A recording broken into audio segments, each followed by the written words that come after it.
আজকে মাজারগুলো হলো গাঁজা খাওয়ার নিরাপদ জায়গা, আর এখন সব ডিজিটাল ক্ষীর, মাথার চুলে জট, হাতে গাঁজার পটলে বলে পীর। গাঁজা খায়া মোজদারি লাল বানাছে, টর্চ লাইট মারে মুখ কোথায় খুঁজে পাওয়া যায় না, বগলে চুল দিয়ে বেরি বাড়ি হয়েছে। এই সুন্দরবনে যদি অবস্থা হয়, বান্দরবনের কি অবস্থা? পানির ভিতর জ্বললে বাতি ঝড় বাতাসেও নেবে না, ল্যাংটা বাবার মুরিদ হইলে নামাজ রোজা লাগে না। এরকম ভণ্ড আছে না নাই? এ বাজান গো আমার, যেই পিসাই বলবে নামাজ রোজা লাগে না, ওইটা পিন্না টাটকা শয়তান। কয় সিজদার মধ্যে একটা সিজদা দিবি, জান্নাত পার হয়ে জাহান্নামের তলে পড়ে যাবি। আজকে মাজারগুলো হলো গাঁজা খাওয়ার নিরাপদ জায়গা। গাঁজার কলকিতে টান মারে এমন ধুয়ে ছেড়ে দেয়, রাস্তায় প্রশাসনের লোক দাঁড়িয়ে থেকে বলে মনে হয় ওরও সে রান্না চলছে। কথা কয় না কেন? গাঁজা খায়া মোজদারি লাল বানাছে, টর্চ লাইট মারে মুখ কোথায় খুঁজে পাওয়া যায় না, বগলে চুল দিয়ে বেরি বাড়ি হয়েছে। এই সুন্দরবনে যদি অবস্থা হয়, বান্দরবনের কি অবস্থা? এরকম ভণ্ড আছে না নাই? লালু বাবা, কালু বাবা, সাদা বাবা, কালা বাবা, শিকল বাবা, নানান ধরনের বাবা আছে। ওই ভণ্ড পীরদের কাছে যাওয়া যাবে না। ভণ্ড পীর যেখানে আমরা নাই। পীর ছিল শাহজালাল, খানকায় বীর, রাজপথে বীর, নারাই তাকবীর হুঙ্কার দিয়েছে, গৌর গোবিন্দ পালাইতে বাধ্য হয়েছে। এরা হলো পীর। আর এখন সব ডিজিটাল ক্ষীর, মাথার চুলে জট, হাতে গাঁজার পটলে বলে পীর। তো ওদেরকে আজকে সাইজ করার সময় নেই। হক্কানি আল্লাহ ওয়ালাদের কাছে যাবেন, ওয়াকুনু মা'আস সাদিকিন, তোমরা সত্যবাদীদের সঙ্গে হও, যার পা থেকে মাথা পর্যন্ত নবীর সুন্নাত দিয়ে ঢাকা, যার চেহারার দিকে তাকালে আল্লাহর কথা স্মরণ হয়, যে পীর নিজের ইমামতিতে মুরিদদেরকে নামাজ আদায় করে, এরা হলো আল্লাহ ওয়ালা। কথা বলেন ঠিক কি না? আল্লাহ তাআলা বলেছেন, মানুষরা কি মনে করেছে ঈমান এনেছি কথা বললেই তাদেরকে ছেড়ে দেওয়া হবে? তাদের কি পরীক্ষা করা হবে না? আল্লাহ পরীক্ষা করে দেখবেন ঈমানের দাবিতে কারা সত্যবাদী আর কারা মিথ্যাবাদী। কথা বলেন ঠিক কি না? এজন্য আপনি যদি বলেন আল্লাহ আমার রব, এই কথার উপর ইস্তেকামাত থাকতে হলে, মজবুত থাকতে হলে, হাজারো বাধা, নির্যাতন, জুলুম আপনাকে সহ্য করে টিকে থাকতে হবে। পুরে পুরে খাঁটি স্বর্ণ হতে হবে। কারা কারা পুরে পুরে খাঁটি স্বর্ণ হতে রাজি? তুই হাত তুলে আল্লাহকে একবার দেখা। লিল্লাহি তাকবীর। হাত নামান। এইবার কথার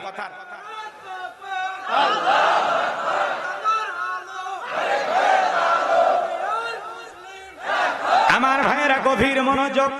যে কথা বলতে চাচ্ছিলাম আল্লাহ রাব্বুল আলামিন জানিয়ে দিলেন, ইন্নাল্লাযীনা ক্বালু রাব্বুনাল্লাহ। আমার আল্লাহ ডেকে বলেন, নিশ্চয় যারা বলে আমি তাদের রব। ও ঝিনাইদহের মুসলমানেরা ডান হাতটা তুলে শাহাদাত আঙ্গুলে দ্বারা ইশারা করে চিৎকার মেরে ডেকে বলেন, তো আমাদের রব কি? সবাই ডান হাত তুলে সাক্ষী দেন। এই সাক্ষী যদি আল্লাহ তাআলা কবুল করে, এটাই জান্নাতে যাওয়ার ওসিলা হতে পারে। বলেন তো বাজেন, আমাদের রব কি? আর একটু জোরে ডাক দিয়ে বলেন, আমাদের রব কে? আর একটু জোরে ডাক দেন, আল্লাহ। কলিজার সবটুকু আবেগ ভালোবাসা নিয়ে ডাকতে বলেন আল্লাহ। আর একটু জোরে বলেন আল্লাহ। হাত নামান। এই যে আল্লাহ আল্লাহ বলে ডাক দিলাম, আমাদের আল্লাহ খুশি না বেজা? এ বাজান, কেন ডাক দিবেন না? দুনিয়াতে যদি মাকে ডাক দেন মা মা মা, মা রাগান্বিত হয়ে বলে অত মেয়ে মেয়ে করিস কেন? বিয়ে দিলে 2 বাচ্চার বাবা হয়ে যাবি, তা মা মা টাকা ছাড়লি না। কথা বলে না? বাবাকে ডাক দিলে বাবা বাবা, বাবা রাগান্বিত হয়ে বলে আরেকবার বাবা বললে তোরে তুলে আসার মারবো। ভাইকে যদি ডাক দেন ভাই লিটন ভাই, শাহাদত ভাই, রুবেল ভাই, বলে আরেকবার ভাই বললে তোর খবর আছে। কথা কয় না কেন? এই যে দুনিয়াতে অতিরিক্ত মাকে মা বলে ডাক দিলে মা রাগান্বিত হয়, বিরক্ত বোধ করে। বাবাকে ডাক দিলে বাবাও রাগান্বিত হয়, বিরক্ত বোধ করে। ভাইকে ডাক দিলে ভাইও বিরক্ত বোধ হয়। কিন্তু এমন এক সৃষ্টিকর্তা, এমন এক স্রষ্টা, এমন এক আল্লাহ পেয়েছি, কোটি কোটি বার ডাক দিল বিরক্ত হন না যিনি, তিনি কে? সে আল্লাহকে ডাকার দরকার আছে না নাই? কিন্তু আমরা কপাল পরা আল্লাহকে ডাকতে পারি না। এই জন্য আল্লাহ তাআলা ডেকে বলেন, ইন্নাল ইনসানা লিরাব্বিহি লাকানুদ। মানুষ বড় অকৃতজ্ঞ, মানুষ বড় অকৃতজ্ঞ, অস্বীকারী। ডাইরেক্ট বাংলা ভাষায় যাকে বলা হয় নিমক হারা। আল্লাহর দুনিয়াতে বসবাস করে, আল্লাহর খায়, আর বাতিলের পা চাটা গোলাম।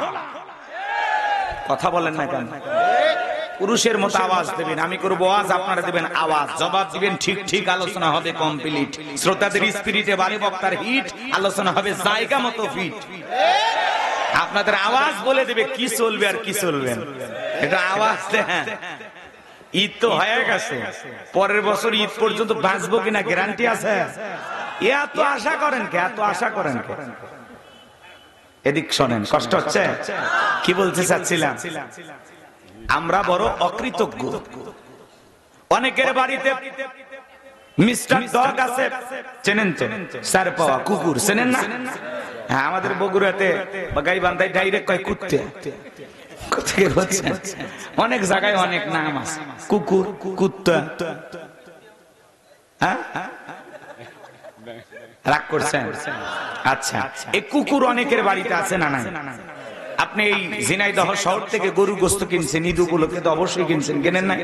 কিনে দেখলেন হাড় পাইছেন, হাড়, হাড্ডি চেনেন তো? হাড়, হাড্ডি গরুতে থাকে না? এই হাড় গুলো পাইয়া দাঁতের পাশে নিয়ে চিবানোর চেষ্টা করতেছেন, খাওয়ার চেষ্টা করতেছেন, ট্রাই করতেছেন, হয় না। এ পাশে নিয়ে ট্রাই করতেছেন, হয় না। পরিশেষে আপনি ডাক দেন লালু, লালু তখন লেজ নাড়তে নাড়তে আপনার সামনে হাজির। তখন ওই শুকনো হাতটা লালুর সামনে ছুঁড়ে ফেলে দিয়ে বলেন, খা ফি সাবিলিল্লাহ। এলাকা থেকে আসছো, কোথা থেকে আসছো, কার বাড়িতে যাবা, কার সাথে দেখা করবা, ভিতরে কোন লোকের সাথে পরিচয়, আগে ইন্টারভিউ নেওয়া শুরু করে। কথা কোন ঠিক কিনা আমার ভাইয়েরা? এরপরে যখন ভিতর থেকে আওয়াজ আসে লালু চুপ কর, তখন বলে প্রবেশের অনুমতি আছে, যাও আমিও দেখতেছি। আগন্ত ব্যক্তি আর ওই বাড়ির মানুষটা দুইজন মিলে গল্প করে। কুকুর একবার মালিকের চেহারার দিকে তাকায়, আর একবার ওই ব্যক্তির চেহারার দিকে তাকায়, আর ইশারাতে বুঝাইতে চায়। একবার শুধু বলেন লোকটাকে চেনেন না, এমন কামড় মারবো হাসপাতালে নিয়ে ছাড়া ভালো হবে না। লেজ নাড়িয়ার চতুর্দিক দিয়ে ঘরে মালিক যখন ধমক দেয়, বলে লালু যা এখান থেকে দূর হয়ে যা, সরে যা। তখন বলে আপনার পরিচিত লোক, আগেই বলবেন, খামাকা ডিউটিটা করলাম। একটা কুকুর শুকনো হাড় খেয়ে, রোদ নাই, বৃষ্টি নাই, ঝড় নাই, তুফান নাই, মালিকের বাড়ি যদি ভাড়া দেয়, আমরা হলাম আশরাফুল মাখলুকাত। বড় মহব্বত করে আল্লাহ তাআলা আপনাকে আমাকে সৃষ্টি করেছেন। আমার আল্লাহ বলেন, কুনতুম খায়রা উম্মাতিন উখরিজাত লিন-নাস তা'মুরুনা বিল মা'রুফ ওয়া তানহাউনা আনিল মুনকার। বলেন আল্লাহু আকবার। আল্লাহ তাআলা ডেকে বলেন, তোমাদেরকে উত্তম জাতি বানাইলাম, ভিআইপি বানাইলাম, মর্যাদা সম্পন্ন বানাইলাম। ওয়ালাকাদ কারামনা বানি আদম, আপনাকে আমাকে সম্মানিত করেছেন তিনি কে? আরো জোরে বলেন কে? লাকাদ খালাকনাল ইনসানা ফি আহসানি তাকওয়িম। এই সুন্দর আকৃতি দিয়া, এই সুন্দর গঠন দিয়া আপনাকে আমাকে সৃষ্টি করেছেন তিনি কে? চোখের জায়গায় চোখ দিলেন, চোখটা আল্লাহ তাআলা এই জায়গায় না দিয়া কপালের মাঝখানে যদি দিতেন, আর ফুটবল খেলতে গিয়া মাথা দিয়ে যদি হিট নিতেন, চোখ দুটো থাকতো না, ডিম্পোস হয়ে যাইতো।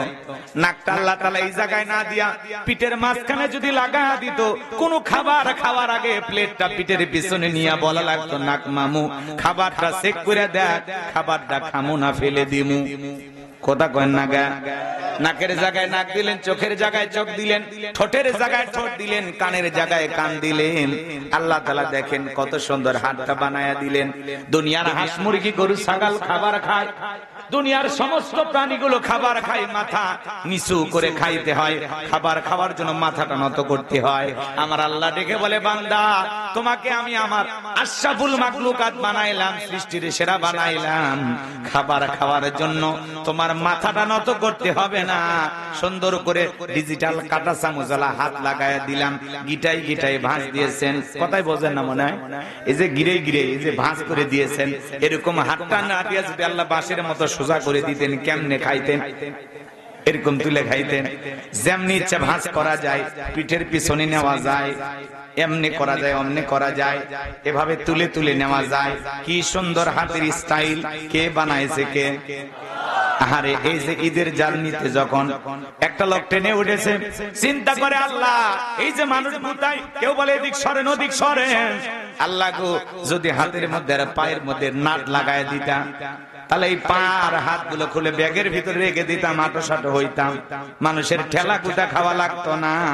এই কথা ভেবে আল্লাহর বান্দা জার্নি করতে গিয়ে, ট্রেনের ভিতরে ভ্রমণ করতে গিয়ে ঘুমের মধ্যে চলে গেছে। ঘুম থেকে জায়গা উঠা দেখে ব্যাগটা নাই। মনে মনে তখন চিন্তা করে আর কেঁদে বলে, আল্লাহ আমার মতো পাগলের বুদ্ধি শুনা তুমি যদি আমার পায়ের মধ্যে হাতের মধ্যে নাট লাগায়া দিতা, সারাটা জীবন রেল স্টেশনে পড়ে কান্না করা লাগতো, বাড়িতে যাওয়ার ভাগ্য আমার হইতো না। কথা বলেন ঠিক কিনা?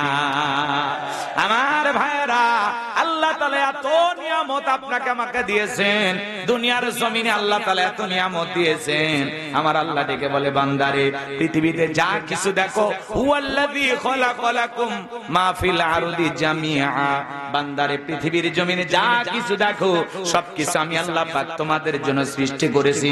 দুনিয়ার সব সৃষ্টি গোলামি করবে তোমাদের, আর তোমরা গোলামি করবা আমি রবের। বলেন তো আমরা গোলামি করব কার? আরো জোরে বলেন। এই দেহের ভিতরে কোটি কোটি টাকার নিয়ামত আল্লাহ পাক দিয়েছেন। বলেন তো দুনিয়ার কোন বাজারে একটা হাত কিনতে পাওয়া যায়? একটা লোকের আঙ্গুল কিনতে পাওয়া যায়? এত সুন্দর করে যদি একটু সৃষ্টির কম বেশি হয়ে যায়, চোখ আছে দেখতে পারে না, আমরা তাদেরকে বলি অন্ধ। মুখ আছে খাইতে পারে, কথা বলতে পারে না, আমরা তাদেরকে বলি বোবা।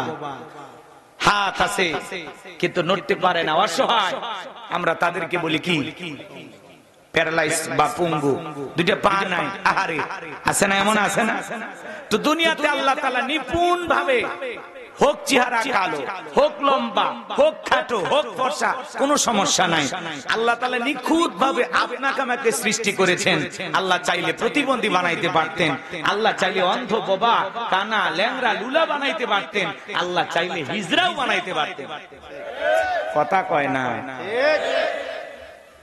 আপনাদের ঝিনাইদহে তো হিজড়া চেয়ারম্যান নজরুল নাম নাকি না, নজরুল ইসলাম ঋতু, বেচারা সেই কিন্তু ভাইরাল চেয়ারম্যান।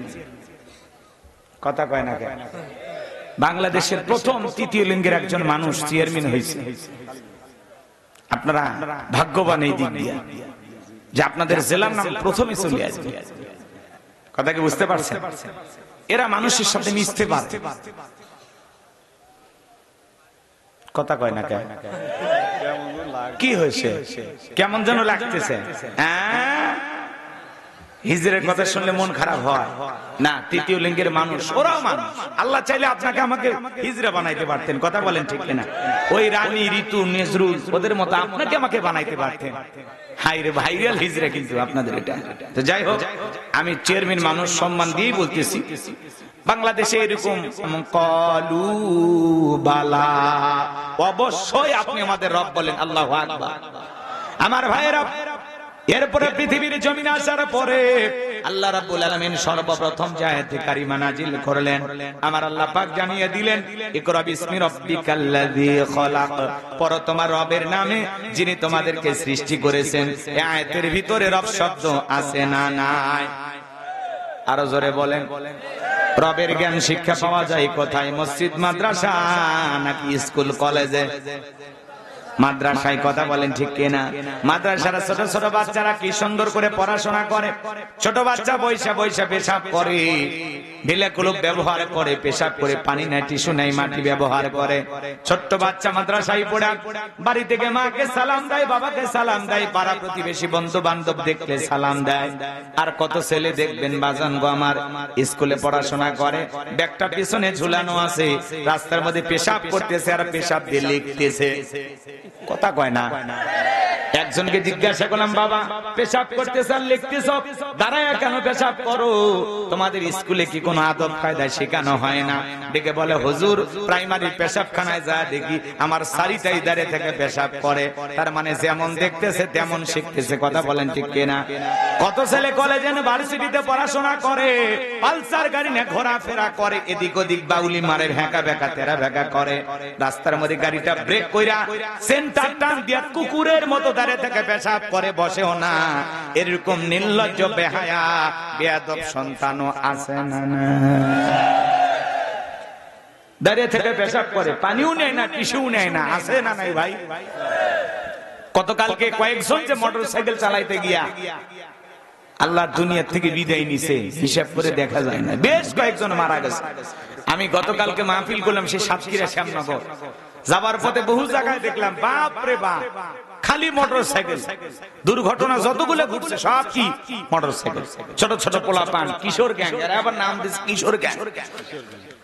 12-14 বছর বয়স, আজকে যুব সমাজ নষ্ট হয়ে যাচ্ছে। আমাদের কলিজার টুকরা ভবিষ্যৎ প্রজন্ম যারা, এরা ছোট ছোট কথায় মানুষ হত্যা করতেছে, বন্ধু হয়ে বন্ধুকে মারতেছে, এই সমাজে অস্থিরতা কাজ করতেছে। কথা বলেন ঠিক কিনা? শান্তি নাই, শান্তি উঠে গেছে। শান্তি আসবে তখন কোরআনের সমাজ কায়েম করতে পারবো যখন। আল্লাহর বিধান কায়েম না হওয়া পর্যন্ত সমাজে শান্তি আসবে না। কথা বলেন ঠিক কিনা? আজকে কিশোর গ্যাং পাড়া মহল্লায় সব জায়গায় গড়ে উঠেছে।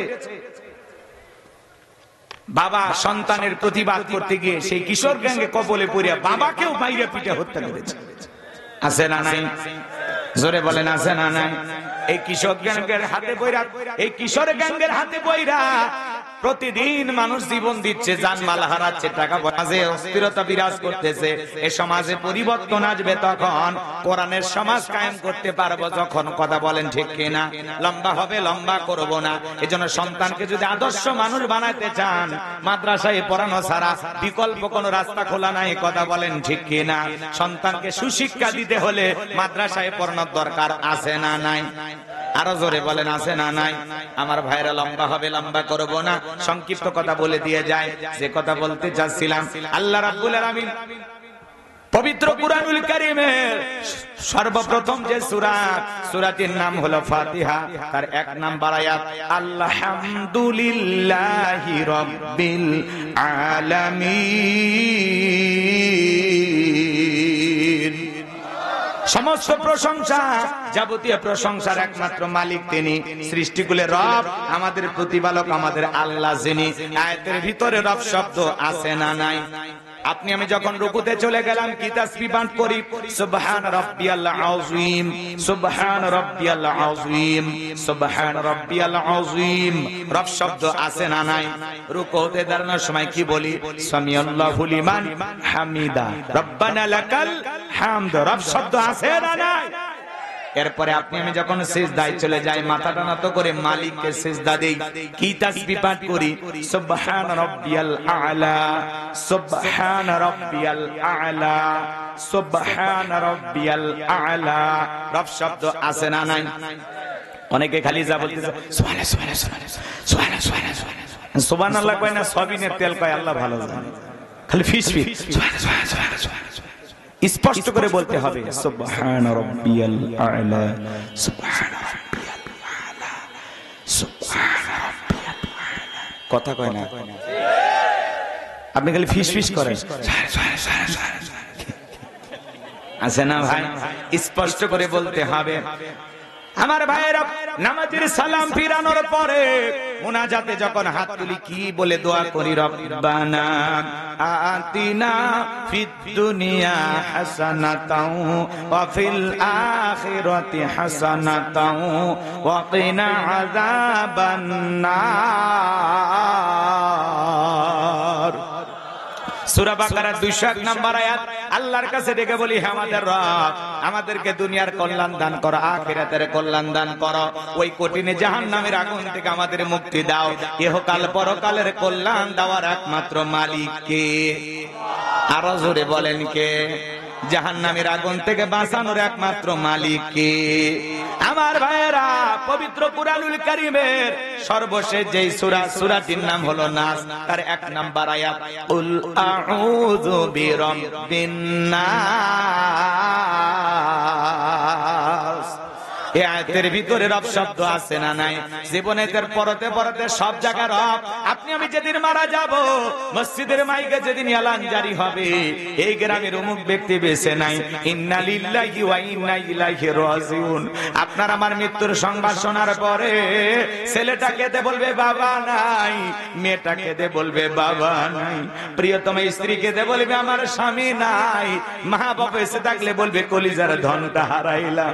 আত্মীয় স্বজন সবাই আপনার আমার মৃত্যুর সংবাদ শোনার পরে সবাই বাড়িতে এসে ভিড় জমাবে। ওই রঙিন দালান থেকে নামাইয়া এ বাজান গো আমার মশরের নিচে শোয়াইয়া বাজান গো আমার দেখে রঙিন পোশাক খুইলা খুইলা বড়ই পাতার গরম পানি দিয়ে আপনাকে আমাকে গোসল করাইয়া সাদা কাপনে চকলেটের মতো মরাইয়া মসজিদের খাটিয়াতে তুইলা চারজন বরযাত্রী ধইরা একে একে করে অন্ধকার কবরে নিয়ে যাবে। ওই কবরের ভিতরে তিনজন মানুষ নামবে। আপনার আমার লাশটা কবরে রাখার পরে একে একে সবাই কবর থেকে উঠে আসবে। ওই কবরে লাশটা রাখার পরে দূর আকাশে একটু একটু দেখা যায়। এরপরে যখন বাঁশের বিছানা বিছাইয়া দেবে, এ বাজান গো আমার ওই ছিদ্রগুলো দিয়ে হালকা একটু আলো কবরে প্রবেশ করে। এরপরে যখন মাটি দিয়ে দেওয়া হয়, কবরটা হয়ে যায় ঘোর অন্ধকার। আত্মীয় স্বজন সবাই কবরে মাটি দিয়ে একে একে যখন চলে আসে, কবরে থাকা ব্যক্তি ওদের পায়ের আওয়াজ শুনতে পায়, চিৎকার মেরে ডেকে বলে, একা রাইকা যাইও না, আমাকে সঙ্গে নিয়ে যাও। কিন্তু কবরে থাকা ব্যক্তির চিৎকার দুনিয়ার কেউ শুনতে পায় না। যে কবরে চলে গেল তার চাইতে অসহায় আর কেউ নাই। আমার নবীজি বলেন, কলা কলা রাসূলুল্লাহ সাল্লাল্লাহু আলাইহি সাল্লাম, ইন্নামাল কুবুরু রাউযাতুম মিন রিয়াদিল জান্নাহ আও হুফরাতুম মিন হুফারিন নার, রাহু তিরমিজি। বিশ্ব নবী ডেকে বলেন, যে ব্যক্তির আমল ভালো, মৃত্যুর সঙ্গে সঙ্গে আল্লাহ রাব্বুল আলামিন তার কবরটাকে জান্নাতের বাগান বানায়া দিবেন। বলুন সুবহানাল্লাহ। আর যে ব্যক্তির আমল খারাপ, আও হুফরাতুম মিন হুফারিন নার, তার কবরটা হবে জাহান্নামের আগুনের গর্ত। একবার যদি কারো কবর জাহান্নামের আগুনের গর্ত হয়ে যায়, তার কিন্তু বাঁচার কোনো উপায় নাই। আমার নবী যে এক জায়গায় বসা, আসমান থেকে জিবরাইল এসে বলে, নবী গো, এই মুহূর্তে একটা আওয়াজ হলে আপনি কি শুনতে পাইছেন? আমার নবী বলে, হ্যাঁ শুনতে পেয়েছি। জিবরাইল ডেকে বলে, নবী গো, আজ থেকে 70 বছর আগে আমার আল্লাহ পাক জাহান্নামের গর্তের মুখে একটা পাথর ছেড়ে দিয়েছিলেন। 70 বছর পরে এই মাত্র জাহান্নামের তলদেশে গিয়ে পাথরটা পৌঁছাইলো। চিন্তা করেন বাজান গো আমার, একটা পাথর ছেড়ে দিলে যদি 70 বছর সময় লাগে নিচে পড়তে, আল্লাহ না করুক, আল্লাহ না করুক, আপনার আমার গুনাহের কারণে, অপরাধের কারণে আসমান জমিনের মালিক আল্লাহ বেজার হইয়া একবার যদি জাহান্নামের আগুনের গর্তে ফেলে দেয়, আপনার আমার কিন্তু বাঁচার কোনো উপায় নাই। কবর বড় কঠিন জায়গা। আল্লাহ তাআলা ডেকে বলেন, ফামাইয়ামাল মিসকালা যাররাতিন খায়রান ইয়ারা ওয়া মাইয়ামাল মিসকালা যাররাতিন শাররান ইয়ারা। বান্দারে, যাররা পরিমাণ, অনুপরিমাণে যদি নেক আমল করো, ওইটাও তোমার আমলনামায় লিপিবদ্ধ করা হবে। আবার যাররা পরিমাণ, অনুপরিমাণে যদি বদ আমল করো, ওইটাও তোমার আমলনামায় লিপিবদ্ধ করা হবে। আর যারা গুনাহ নিয়ে একবার অন্ধকার কবরে যাবে, ওই কবরের ডানের মাটি বামে চলে যাবে, বামের মাটি ডানে চলে যাবে। এমন জোরে চাপ দেবে বাজান, এক পাথরের আর অন্য পাথরে ঢুকে চলে যাবে। ওই কবরে থাকা অন্ধ ফেরেশতা চোখে দেখে না, কানে শোনে না, হাতুড়ি দিয়ে আঘাত করলে দেহটা চূর্ণ বিচূর্ণ হয়ে যাবে। কবরে থাকা বিষাক্ত সাপ একবার যদি সবল মারে, পা থেকে মাথা পর্যন্ত বিষের যন্ত্রণা, দেহটা চলে যাবে। ওই কবর কিন্তু জায়গা ভালো না। হযরত ওসমান জান্নাতের সার্টিফিকেট প্রাপ্ত সাহাবী, এরপরে কবর থেকে অজরে চোখের পানি ছেড়ে দিয়া কান্না করেন। সাহাবায়ে কেরাম জিজ্ঞাসা করেন, ভাই ওসমান, আপনি কেন কান্না করেন? নবীর প্রিয় সাহাবী হযরত ওসমান ডেকে বলেন, এই কবর হলো প্রত্যেকটা মানুষের প্রথম মঞ্জিল, প্রথম ঘাঁটি, প্রথম স্টেশন। এই কবরের ভিতরে 3টা প্রশ্ন করা হবে। যে সঠিক উত্তর দিতে পারবে তার মিজান ফুলসিরাতে কোনো টেনশন নাই। ওই কবরের ভিতরে আপনাকে আমাকে 1 নাম্বার প্রশ্ন করা হবে, মার রব্বুকা, তোমার রব কে? প্রশ্নের ভিতরে রব শব্দ আছে না নাই? রুহের জগৎ থেকে শুরু হয়ে গেছে, জীবনের পরতে পরতে সব জায়গায় রব।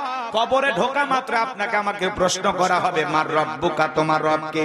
এই দুনিয়ার জমিনে রবের গোলামি করেছে যারা, এক আল্লাহর ইবাদত করেছে যারা, কোরআন সুন্নাহ দিয়ে জীবন সাজাইছে যারা, নেক আমল করে আল্লাহর প্রিয় গোলাম হয়ে, প্রিয় মুমিন মুত্তাকি বান্দা হয়ে কবরে ঢুকবে যারা, কবরের প্রশ্নের সঠিক উত্তর দিতে পারবে তারা। নেক আমল করে আল্লাহর প্রিয় গোলাম হয়ে কবরে যারা যাবে, এদেরকে যখন প্রশ্ন করা হবে, মার রব্বুকা, তারা তখন প্রশ্নের উত্তর দিয়ে বলবে, রব্বি আল্লাহ, রব্বি আল্লাহ, আমার রব আমার আল্লাহ। বলেন আল্লাহু আকবার।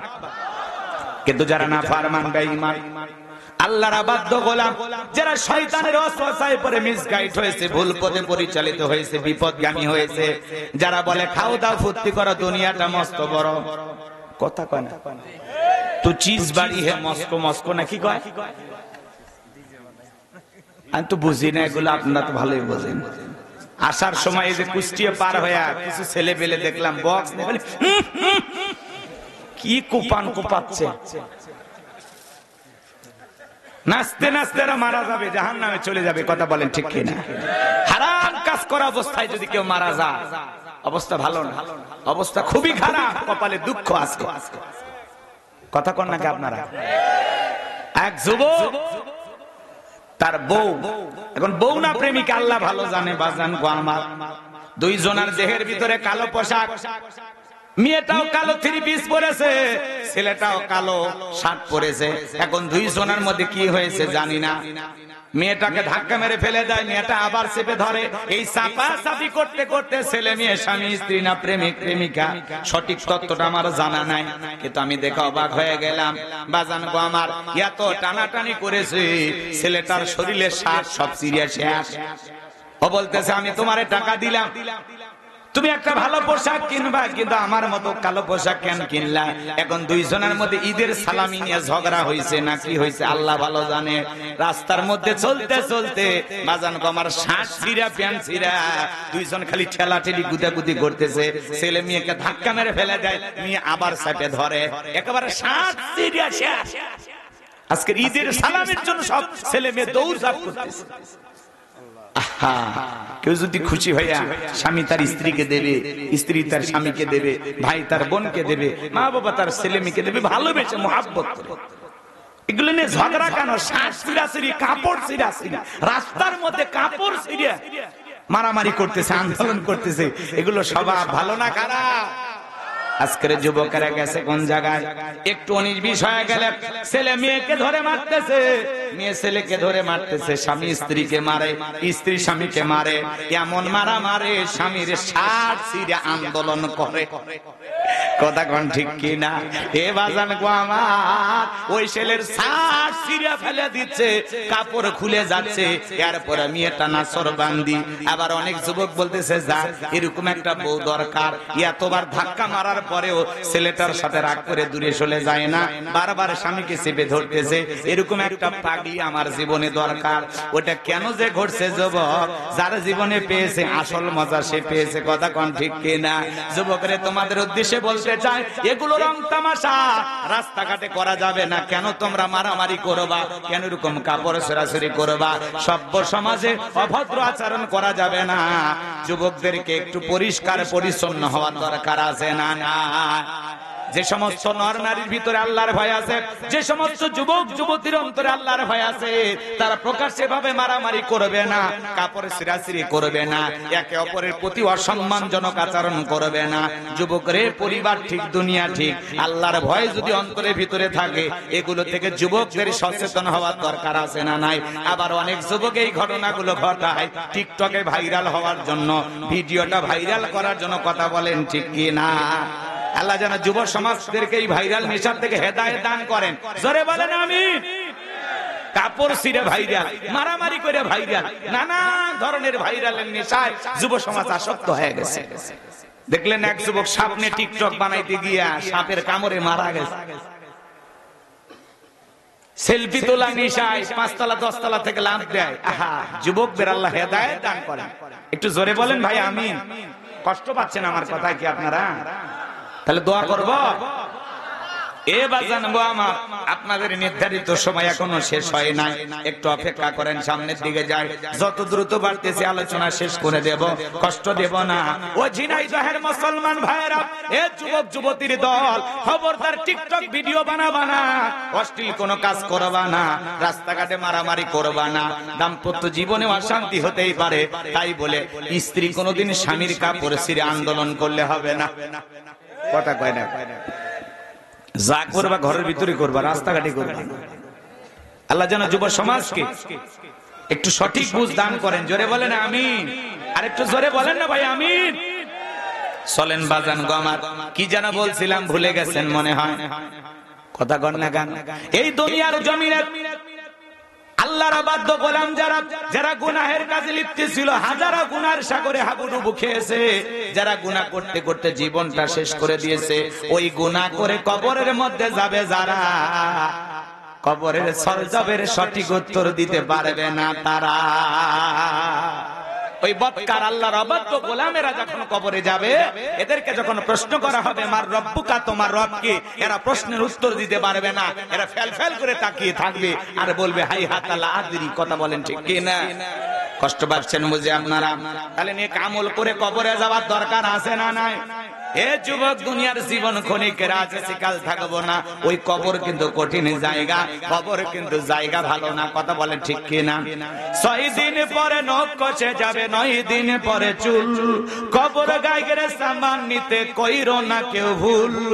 6 দিন পরে নখ কষে যাবে, 9 দিন পরে চুল।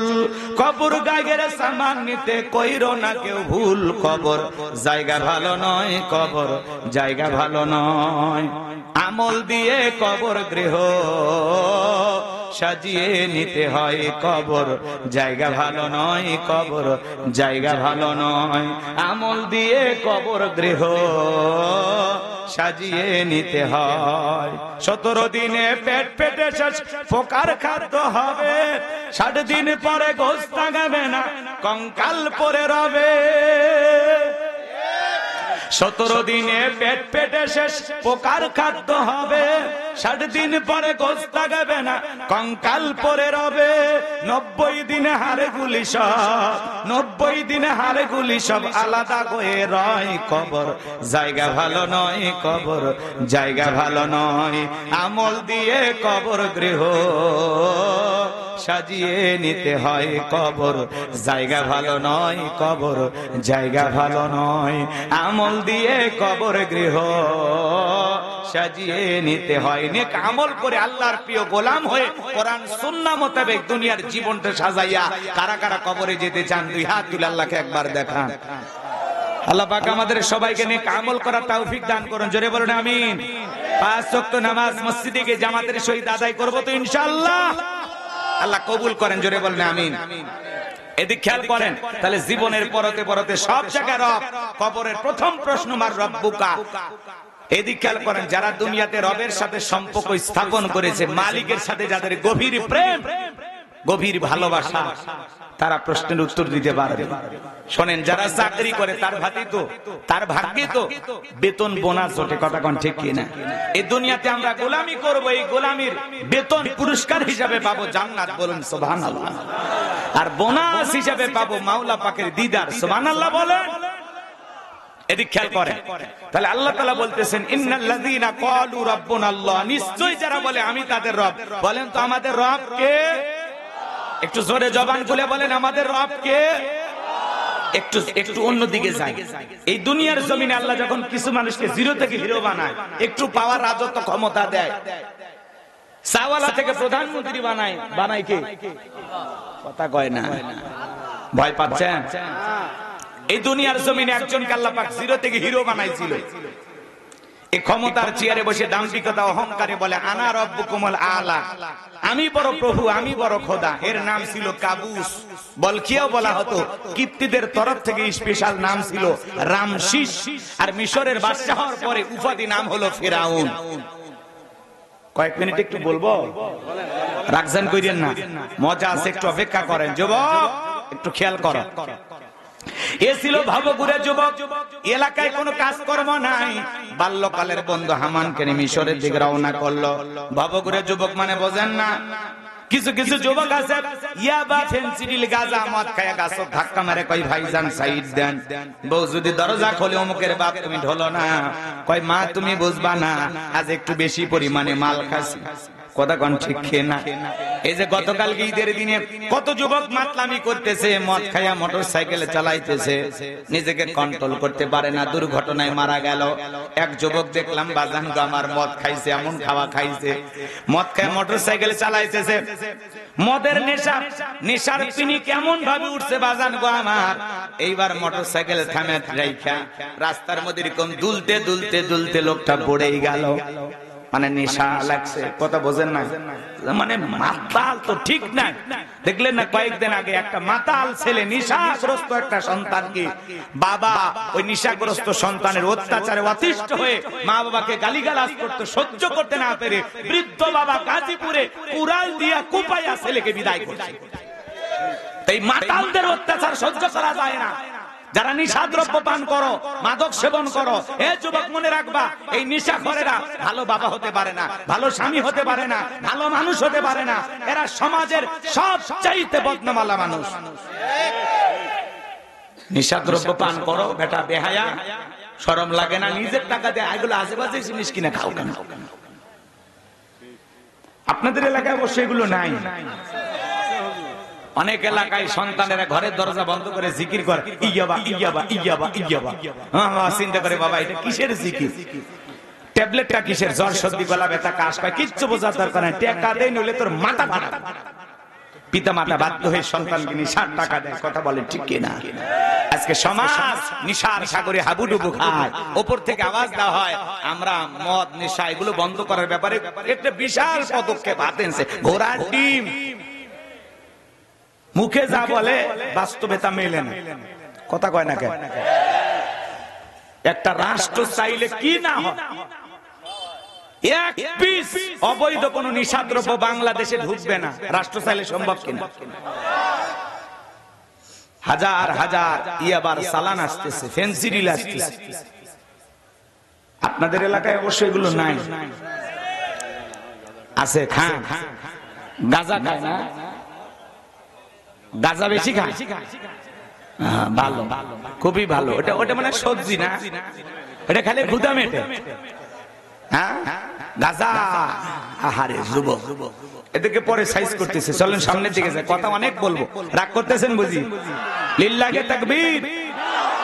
তাহলে ইয়াবা, ফেন্সিডিল, নিশাদ্রব্য পান করা যাবে না। যুবকরে মাদককে না বলুন, মাদককে না বলুন। মাদক দ্রব্য পান করা, নিশাদ্রব্য পান করা এগুলো হারাম। মদ পান করা এগুলো জায়েজ না হারাম? তাহলে যুবক এগুলো খাওয়া যাবে? জোরে বলেন খাওয়া যাবে।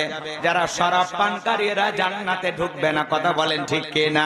যুবক রে এখনো সময় আছে, পরিবর্তন হয়ে যাও। আমি যে কথা বলতে চাচ্ছিলাম বাজান, এই ভবঘুরে যুবক কাবুস নামের ফেরাউন চলে গেল মিশরে। সর্বপ্রথম হলো তরমুজের খেতে লেবার। এদেশেও বাংলাদেশে যারা তরমুজের ব্যবসায়ী আছে বাজান, মাঝে মাঝে এরা ফেরাউন কেউ হার মানায়। কথা কন ঠিক কি না? রমজান মাসে মাঝে মাঝে এমন কারসাজি করে তরমুজের ব্যবসায়, যে তরমুজ 100 টাকা 200 টাকা 300 টাকা পিস কেনে, ওই একই তরমুজ আবার 800 টাকা 1000 টাকা দিয়ে বিক্রি করে। লাভ রে লাভ, ডবলেরও ডবল। আছে না নাই? যে সমস্ত তরমুজ ব্যবসায়ী ভাইয়েরা এইভাবে জনগণের সাথে চিটিং কইরা বাটপারি করে টাকা লুটপাট করে নেবেন, মনে রাখবেন আপনাদের মতো তরমুজের ব্যবসা করত, এর নাম ছিল ফেরাউন। ফেরাউন পৃথিবীর জমিনে সর্বপ্রথম তরমুজের ব্যবসা করেছিল। আজকে যারা দুনিয়ার জমিনে তরমুজের ব্যবসা নিয়ে এরকম সিন্ডিকেট তৈরি করবেন, কালোবাজারি ব্যবসা করবেন, জনগণের সাথে প্রতারণা করবেন, জুলুম করে টাকা ইনকাম করবেন, আপনাদের মতোই ফেরাউনও ব্যবসায়ী ছিল। ফেরাউন আর আপনার মধ্যে কোনো পার্থক্য না। কথা বলে ঠিক কিনা? আমার ভাইরা গভীর মনোযোগ দিয়ে শোনেন বন্ধুগণ আমার। ও এই ভাবুকুরে যুবক তরমুজের খেতে লেবার, কিছুদিন লিভারি করার পর আর ভালো লাগে না, তরমুজের ব্যবসা বাদ দিয়াম। ওই দেশে সরকারি প্রস্থানে দারোয়ান লাগবে। হাজার হাজার মানুষ ইন্টারভিউ দেওয়ার জন্য লাইনের মধ্যে দাঁড়ায় গেছে। কাবুজ নামের ফেরাউনও দাঁড়ায় গেছে। এইবার একে একে যখন ফেরাউনের পালা, ডেকে বলে বাদশা, তিন দেশ থেকে বুক ভরা আসানে আপনার দেশে এসেছি, চাকরিটা যদি আমার দেন সারা জীবন আপনার প্রতি কৃতজ্ঞ থাকবো। আর আমি আপনার অনেক সুনাম শুনেছি, আমি যতটুকু জানি আপনার চাইতে ভালো মানুষ আর কেউ নাই। এমন ভাবে বাদশার প্রশংসা করলেন, কথাগুলো উপস্থাপন করলেন, বাদশার মায়া লেগে গেল।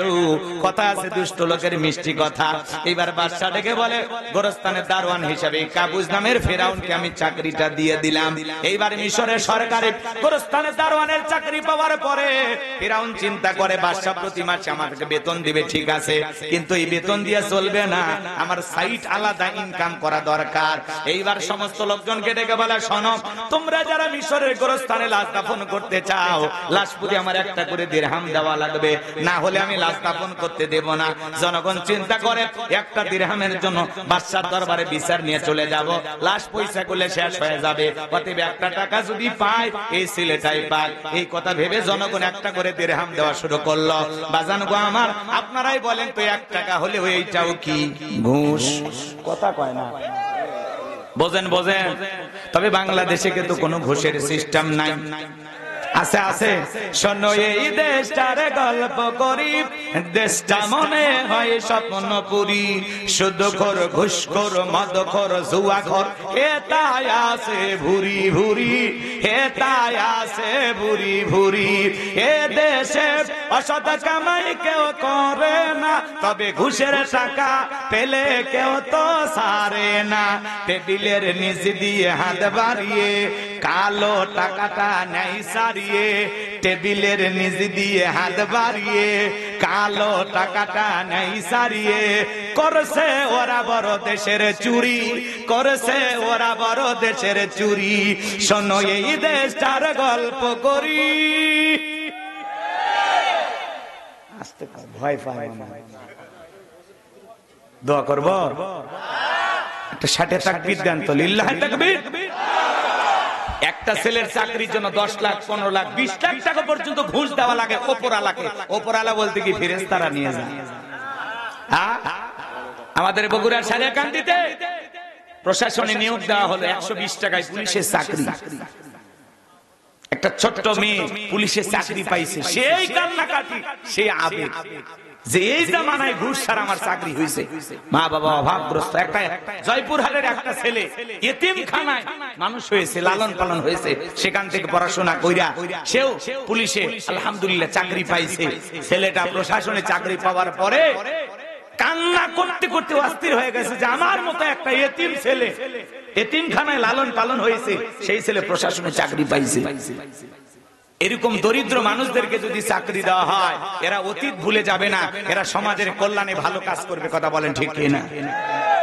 কিন্তু যাদের টাকার গরমে চাকরি নেয়, 10 লাখ, 20 লাখ, 15 লাখ ঘুষ দেয়া, ও চিন্তা করে ওর ডবল আগে তুলতে হবে।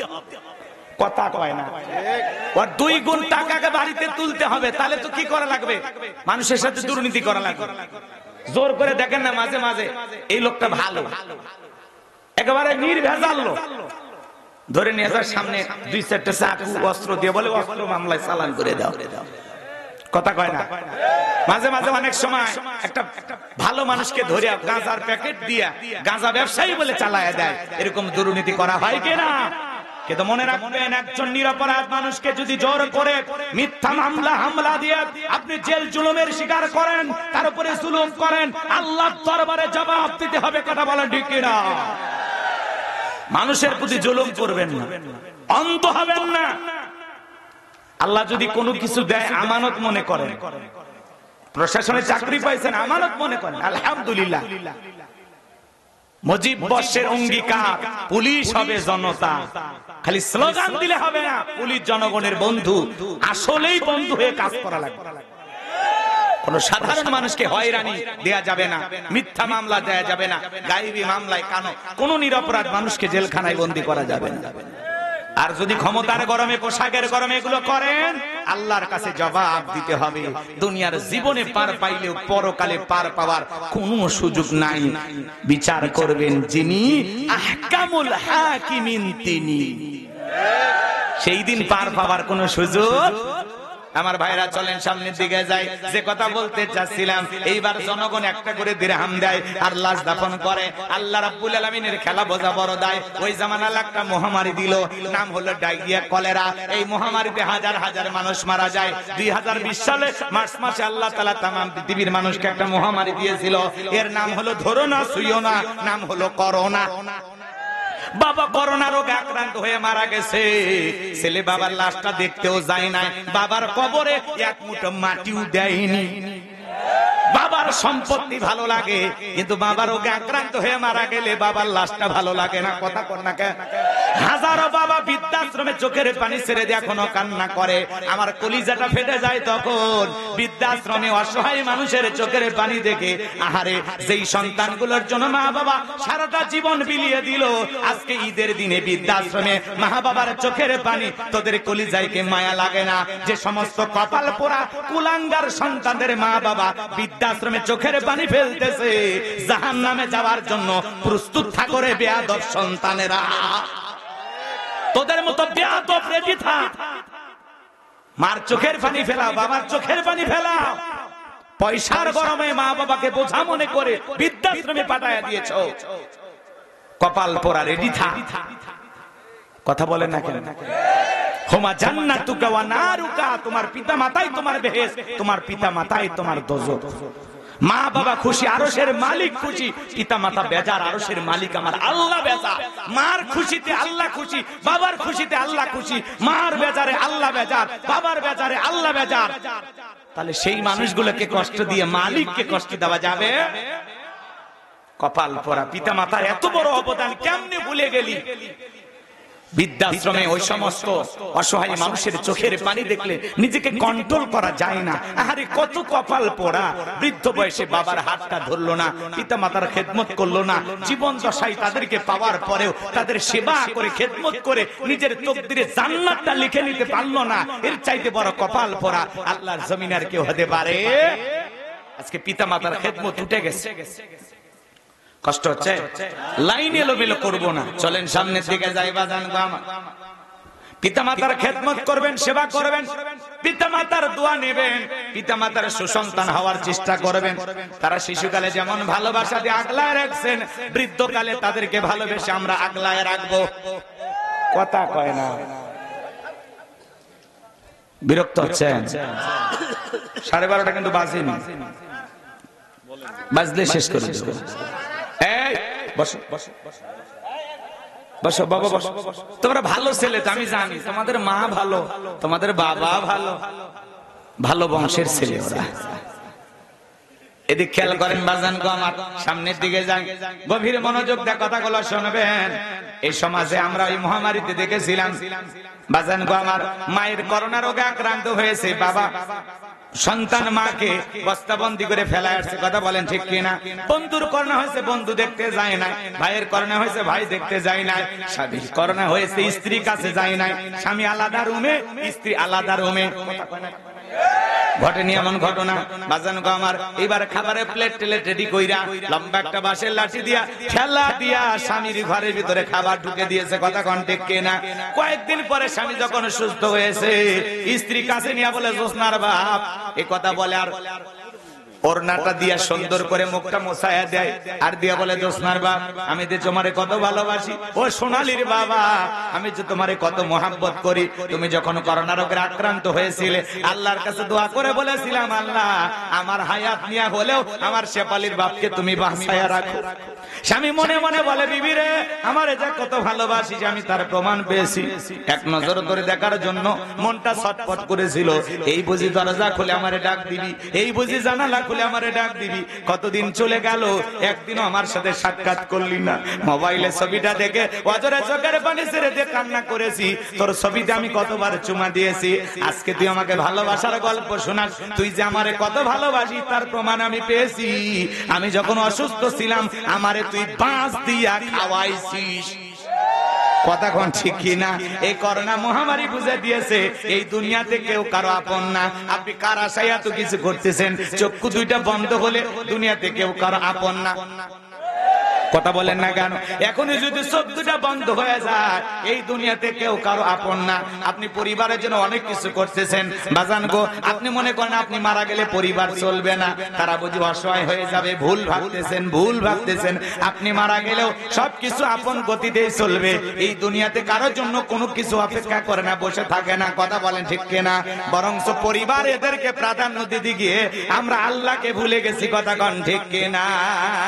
এই জন্য আসুন, রবের সাথে সম্পর্ক গভীর কিভাবে করতে হবে গভীর মনোযোগ দিয়ে শুনে যান বাজান গো আমার। ওই মহামারীতে হাজার হাজার মানুষ মারা যায়, গোরস্থানে লাল দাফন করে, আর ফিরাউনের পকেটে টাকা ওঠে।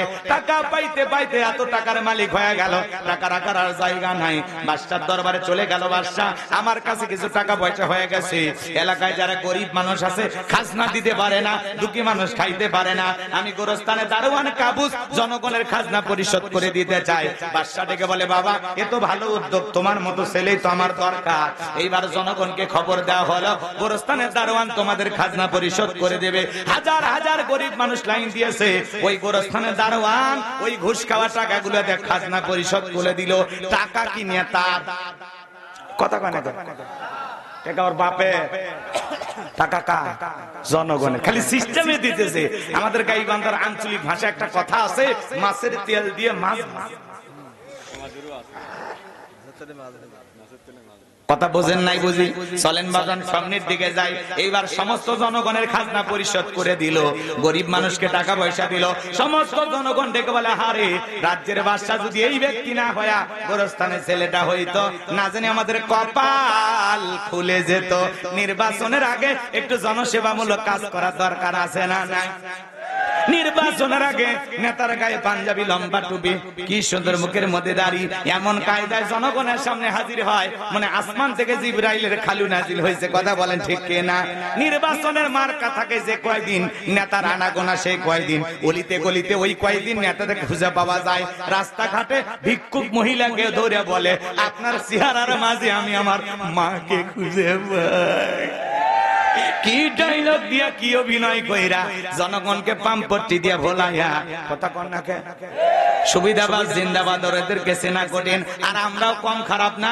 1.5 টাকার বিড়ি আর 5 টাকার চা খাইয়া কি স্লোগান। বল্টু ভাইয়ের চরিত্র ফুলের মতো পবিত্র, নামাজ মনে করতো, গাঁজা খাই 5 ওয়াক্ত, গুমসুরিতে পাকা ভক্ত, শয়তানের 1 নাম্বার ভক্ত, হুজুরদের জন্য খুবই শক্ত, সুসা খাই গরিবের রক্ত।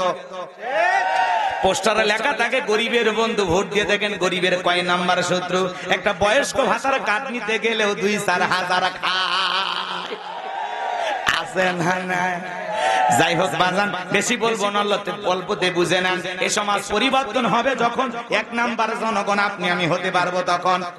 আমার এক নানি আছে, নির্বাচনের পরের দিন এলাকায় গেছে, দেখে বলে, নানা দোয়া করিস কেন? কয় এক রাতেই 4,200 টাকা কামাই। আমি তখন বললাম কেমনে? কয় নির্বাচনের আগে রাত, যেটাকে বলা হয় কালো রাত। দরজা এসে নক করে, নানি বাড়িতে আসিস? বলে হ্যাঁ। বলে 500 টাকা দিলাম, আমি অমুক মার্কার লোক, ভোটটা আমারই দিবি। কয় দেব। যত মার্কার লোক আসছে ভাই, কারো মন বেজার করি নাই। 1 দিন 2 দিন পরে কবরে চলে যাব, কার মনে দুঃখ দেব? কথা কয় না।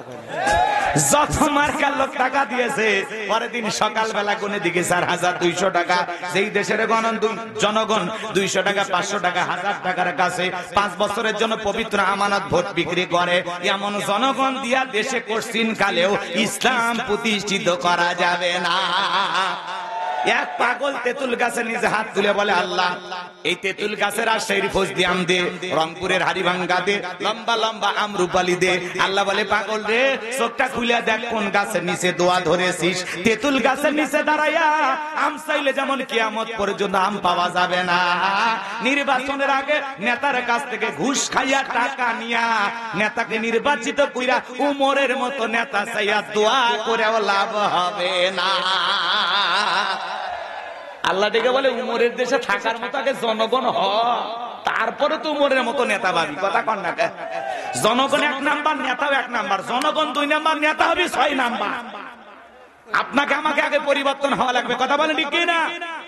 তালুকদার বংশের মতো কলিজাটা যদি বড় হয়, হাত তুলে বলতে পারবেন নির্বাচন কেন্দ্র করিয়া জীবনে কোনোদিন চা বিড়ি পান সিগারেট কোন নেতার কাছে খাবেন না। দেখি তো কার কার কলিজা আছে, হাত তুলে দেখান তো দেখি। দেখি কার কলিজা বড়।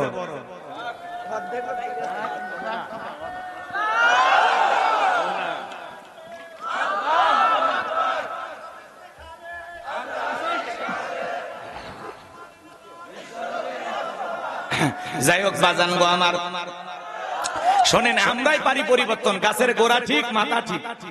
কথা বলেন ঠিক কিনা? আপনি আমি যে কাউকে সমাজ পরিবর্তন হয়ে যাবে। আসুন সব মানুষ হওয়ার চেষ্টা করি। কথা কয় না? অনেকে ভাবতেছেন হুজুর আমরা কি তাহলে অসৎ? না ভাই, বলি নাই। আমরা ভালো হলে সব ঠিক হয়ে যাবে ইনশাআল্লাহ। আমরা ভালো হতে চাই, আল্লাহ কবুল করেন। জোরে বলেন আমিন। চলেন বাজান সামনের দিকে যাই। এইবার মিশরের মন্ত্রী মারা গেল, নির্বাচন শুরু হয়ে গেল। আগে তো জনগণের মন কাইরা নিয়েছে, এইবার সমস্ত জনগণ সমর্থন দিয়া ওই কাবুজ নামের ফিরাউনকে মিশরের মন্ত্রী বানায় দিল। আল্লাহর খেলা বোঝা বড় দায়। ওই দেশের যিনি বাদশা ছিল, বার্ধক্যজনিত কারণে অল্প সময়ের ব্যবধানে বাদশা মারা গেল। এইবার ফিরাউন জনগণকে ডেকে বলে, শোনো, বাদশা মারা গেছে, বাদশা ছাড়া একটা দেশ চলতে পারে না, তোমরা বলো মিশরের বাদশা হবে কে? সমস্ত জনগণ ডেকে বলে, আপনার চরিত্র আগে জানা হয়ে গেছে, আপনি যদি মিশরের বাদশা হয়ে যান আমাদের কোনো আপত্তি নাই। এইবার জনগণের সমর্থন পাইয়া মিশরের বাদশা হয়ে গেল। কথা বোঝেন নাই? জনগণ নেতাদের সমর্থন পাইয়া কাবুস নামের ফেরাউন যখন মিশরের বাদশাহীর সিংহাসনে বসে গেল, হামানকে ডেকে বলে, হামান আজ থেকে তুই হবি আমার মন্ত্রী আর আমি হব বাদশা, দুইজন মিলে সুন্দর করে মিশর পরিচালনা করব। এই হামানের মাথায় কোনো চুল ছিল না, টাকাওয়ালা টাকা হামান, সাথে মাল নাই, বাম্পার লট, পুরো মাথা ছিল ভারতের দমদম এয়ারপোর্ট। এইবার ক্ষমতার চেয়ারে বসার পর ফিরাউন রাতের পর রাত চলে যায়, ঘুম আসে না, আশেপাশে স্বপ্ন দেখে ঘুম থেকে লাফা লাফা ওঠে। নেতার চোখে কোনো ঘুম নাই, ক্ষমতা পাইছে ঠিকই, চোখে কি নাই? কথা বোঝেন নাই মনে হয়? ঘুম কার দেওয়া নিয়ামত? কথা কন না কেন? ধনী কয়েকটা ট্যাবলেট খায় ঘুমায়, রাতে 2টার দিকে ওইটা সিসি ক্যামেরার ফুটেজ তালাশ করে, কেউ ঢুকছে না কেউ কোপানের জন্য। জুলুম করছে যে বোঝে, ওর প্রত্যেকটা টাইলসে ইটে খালি জুলুমের গন্ধ, মানুষের রক্ত চুষে কোটিপতি হয়েছে। কথা কয় না, ভয় করে, সিসি ক্যামেরায় রাত 2টার দিকে দেখে। আর গরিব আলু ভর্তা খাইয়া ভোগ করলো না, এমন ঘুম পারে মাঝে মাঝে ফজরে টের পায় না। কথা কন ঠিক কিনা? ঘুম কার দেয়া নিয়ামত? গরিবের 2টা জিনিস স্পেশাল, একটা হলো ঘুম আর একটা খাওয়ার রুচি। ধনীর সামনে 1000 রকমের খাবার কাটি, চর্বি বেশি, গরুর গোশত খায় নিষেধ আছে। গরিব খালি তাকায় দেখার বলে চলবি না, বলে একবার দিয়া দেখ, ধান ভাঙ্গা অটো মেশিনের মতো সব সাবার করে দেব। কথা কন ঠিক কিনা? গরিবের খাবার রুচি আছে, কেনার টাকা নাই। ধনীর কেনার টাকা আছে, খাওয়ার রুচি নাই, খাইলেই বেশি বাঁচবে কম। কথাকে বুঝতে পারছেন? ওই দিকে আর যাবো না, কষ্ট আপনাদেরকে দেব না বাজান গো আমার। এইবার ফেরাউনের দরবারে জ্যোতিষী ছিল 400, কত 400 জ্যোতিষী। এর মধ্যে লিডার ছিল, নাম হলো দবিরা, বয়স হলো 320 বছর। দবিরাকে ডেকে বলে, দবিরা ভাগ্য গবেষণা করে দেখ, কেন জানি রাতের বেলায় ঘুমাইতে পারি না। এইবার দবিরা ভাগ্য গবেষণা করে বলে, নেতা যদিও ছিলেন তরমুজের ক্ষেতের লেবার, সেখান থেকে গোরস্থানে দারোয়ান, এরপরে মন্ত্রী, বর্তমান রানিং বাদশা, আঙ্গুল ফুলা কলার গাছ, কিন্তু আপনার ভবিষ্যৎ জীবন বড় অন্ধকার। আগামী 3 মাসের মধ্যে বনি ইসরাইল সম্প্রদায়ের ভিতরে মুসা নামের একটা ছেলে জন্মগ্রহণ করবে। ওই মুসার কারণে রাজত্ব পাওয়ার ক্ষমতা থাকবে না। নেতারে এমনকি আপনার জীবন যাওয়ার সম্ভাবনাও দেখা যায়। এই কথা শোনার পরে ফিরাউনের মাথা ঠান্ডা না গরম? কথা বলেন না কেন? যদি বলতো মুসা আসবে, খানকা বানাবে, বৈশা বৈশা জিকির করবে, নামাজ পড়বে, তাহলে মাথা গরম করতো না। ফিরাউন পারলে সরকারি খরচে খানকা শরীফ বানায় দিতে। কথা বলেন ঠিক কিনা? আজও পৃথিবীর জমিনে তাকায় দেখেন, যারা খানকায় বসে লাফালাফি করে জিকির করে।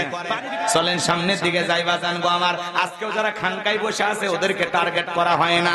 যারা কোরআনের হক কথা বলে, কোরআনের সমাজ কায়েম করার কথা বলে, আল্লাহর দ্বীন বিজয়ের কথা বলে, ওদেরকে টার্গেট করে করে ভিতরে ঢুকানো হয়। এখন উচিত কথা যদি কই, পিঠের ওপর দিয়া যাবি মই। এই আনন্দে কিছু লোক কিনা খাবে বগুড়ার স্পেশাল দই।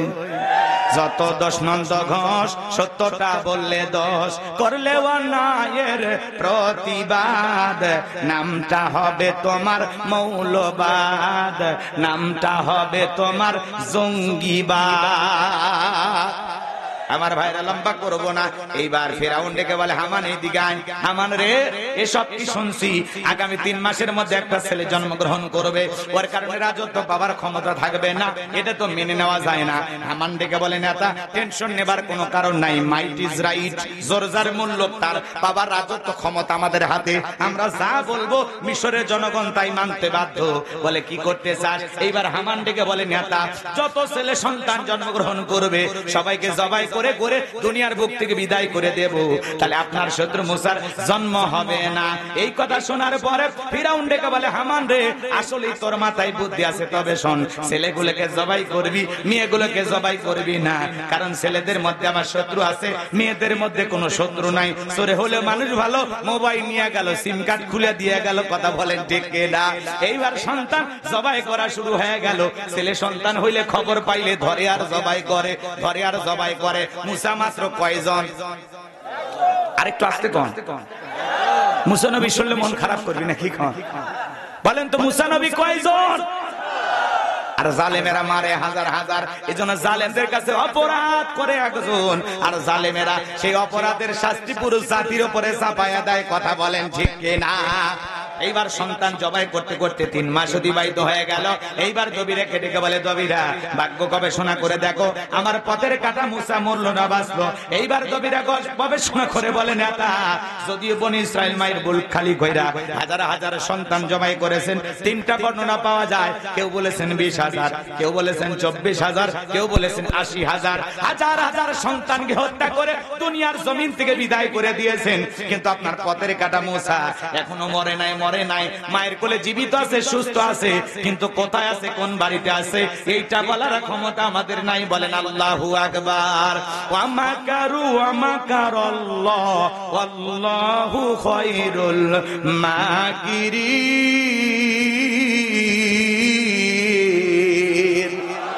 খেলা কার?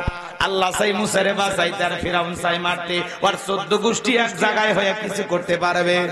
এ বাজান গো আমার, ভালো করে বোঝার চেষ্টা করবেন। এইবার ফিরাউন সেনাবাহিনী দরদকে বলে, এলাকায় ছড়িয়ে বড় তন্ন তন্ন করে খোঁজো, চিরন অভিযান চালাও, যে জায়গায় মুসারে পাইবা দরবার জবাই করবা, আমার মাথার টেনশনটা তাড়াতাড়ি করে দূর করো। একদল সেনাবাহিনী মুসা নবীর বাড়ির দিকে রওনা করেছে।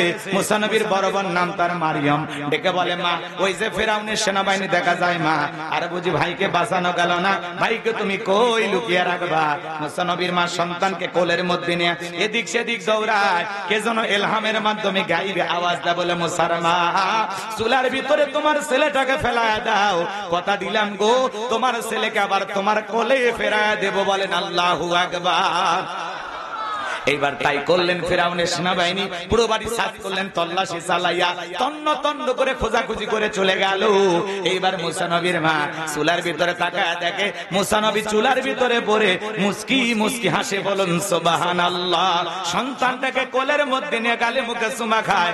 আবারও কে যেন আওয়াজ দিয়ে বলে, মুসার মা আর কতদিন জালেম ধরে ভয় লুকিয়ে রাখবা? সিন্ধুক একটা বানায়া দরিয়ার বুকে ভাসায়া দাও, কথা দিলাম গো তোমার ছেলেকে আবার তোমার কোলে ফেরা দেব। বলেন আল্লাহু আকবার। ভোরবেলা কে যেন ডেকে বলে, মা মিস্ত্রি লাগবে, আমি একজন মিস্ত্রি। মুসা নবীর মা ডেকে বলে, মিস্ত্রি দিকে আসো। জীবনে কোনোদিন মিস্ত্রি বলে কেউ ডাক দিল না, তুমি কিসের মিস্ত্রি, কি বানাইতে পারো? মিস্ত্রি ডেকে বলে, মা আপনি যদি মনে করেন এমন একটা সিন্ধুক আপনার দরকার, যে সিন্ধুকের ভিতরে আপনার সন্তানকে তুলে দরিয়ার বুকে ভাসায় দিবেন, আপনি চাইলে আমি এরকম একটা সিন্ধুক বানাই দিতে পারে। মুসা নবীর মা ডেকে বলে, মিস্ত্রি তুমি তোমার মনের কথা বলেছো, এইরকম একটা সিন্ধুকি তো আমার দরকার। মিস্ত্রি বলে, মা ভিতরে একটু পানি নিয়ে আসেন, যন্ত্রপাতি আছে, ধার দেবার জন্য পানি লাগতে পারে, এবার না হলেও চলবে। মুসা নবীর মা ভিতর থেকে পানি নিয়ে আসা দেখে মিস্ত্রি সুন্দর একটা সিন্ধুক বানাইয়া দাঁড়িয়ে আছে। এবার বাজান গো আমার সিন্ধুকটা হাতের মধ্যে দিয়ে মিস্ত্রি শুধু দৌড়ায়, পিছন থেকে ডাইকা বলে, মিস্ত্রি লোহার পয়সাকে নিবা না, কাঠের পয়সাকে নিবা না, তোমার পারিশ্রমিকের দামটা কি নিবা না? মিস্ত্রি ডেকে বলে, মা যারা বিপদে পড়ে আমি তাদের উপকার করি, বিনিময়ে টাকা পয়সা গ্রহণ করি না। এই কথা শোনার পরে মুসা নবীর মা ডেকে বলে, মিস্ত্রি লোহার পয়সাও নিবা না, কাঠের পয়সা নিবা না, পারিশ্রমিকের দামটাও নিলা না, এই বিপদের দিনে এতবার উপকার করলাম, তোমার নামটা বলে যাও, মাঝে মাঝে তোমার কথা মনে হলে আল্লাহর কাছে দোয়া করব।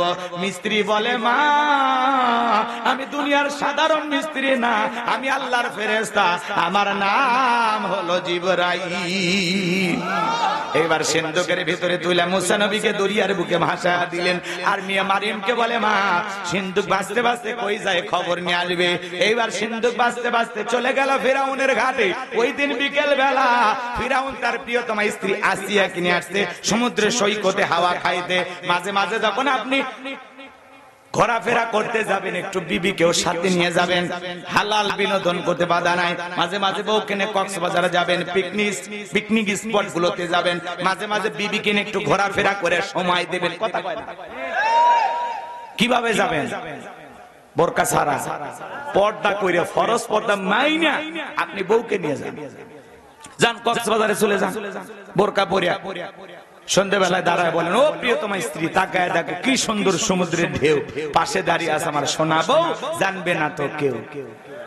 বউ খুশি হয়ে যাবে। কথা বলেন ঠিক কি? মাঝে মাঝে বিনোদন করবেন। কথা কি বুঝতে পারছেন? হুজুর গেছে সেই খবর নেবেন, বাপ রে বাপ, আমার পার্সোনাল কথা আপনার বলা লাগবে না। আচ্ছা, কষ্ট হচ্ছে আপনাদের, আপনাদের উৎসাহ দিচ্ছে আমি গেছি কিনা সেটাকে আমি বলবো। কিছু কিছু যুবক দেখেন না, বৌসল নিয়ে একটু ঘুরতে গেছে, ফেসবুকে ছবি দিয়ে বলে প্রিয় তোমার সাথে প্রথম দিন আছে না, মার আছে মার আছে, বইয়ের ছবি ফেসবুকে দেয়। এটা হলো ছোট লোক, এর রুচিতে সমস্যা, এর রুচি আর হিরো আলমের রুচির মধ্যে কোনো পার্থক্য নাই। কথা কয় না, যেমন গান না পারলেও শিল্পী, নাচ না পারলেও, বুঝেন না, নির্বাচনে জিততে না পারলেও নেতা হওয়ার চেষ্টা করে, হিরোর মতো চেহারা না হলেও একটু নায়ক হওয়ার চেষ্টা করে, আছে না নাই? তো যুবক খবরদার, বইয়ের ছবি ফেসবুকে দেবেন, ঠিক আছে? তো কষ্ট হয়, মন খারাপ করেছেন, করতে পারেন, আমার আপত্তি নাই। বউকে মাঝে মাঝে ঘুরবেন, একটু সময় দিবেন, হালাল বিনোদন করতে বাধা নাই। আমি কি বলেছি, বউকে নিয়ে কক্সবাজারে চলে যায়, হাফ প্যান্ট পরে গোসল করেন, তাহলে গুনাহ হবে। কথা কয় না, ফরজ পর্দা মাইনে আপনি যাবেন। এই যে গতকালকে ঢাকা চিড়িয়াখানায় একটা ছোট্ট বাচ্চা হাতির আক্রমণে মারাই গেছে। কথা কয় না, দেখেননি? দেখছেন আপনারা, নিউজে প্রচার হয়ে গেছে। চিড়িয়াখানায় ঘুরতে গেছে, হাতির কাছে যখন ওই সন্তানটা চলে গেছে, হাতি তুলে এমন ভাবে একটা আছাড় মারছে, আঘাত করেছে, ছেলেটা মারা গেছে। বাজান গো আমার, এই জন্য চিড়িয়াখানায় ঘুরতে গেলে সাবধান। বানরকে কলা খাওয়াচ্ছেন, বলা যায় আপনার হাতে কামড় মারতে পারে, আছে না?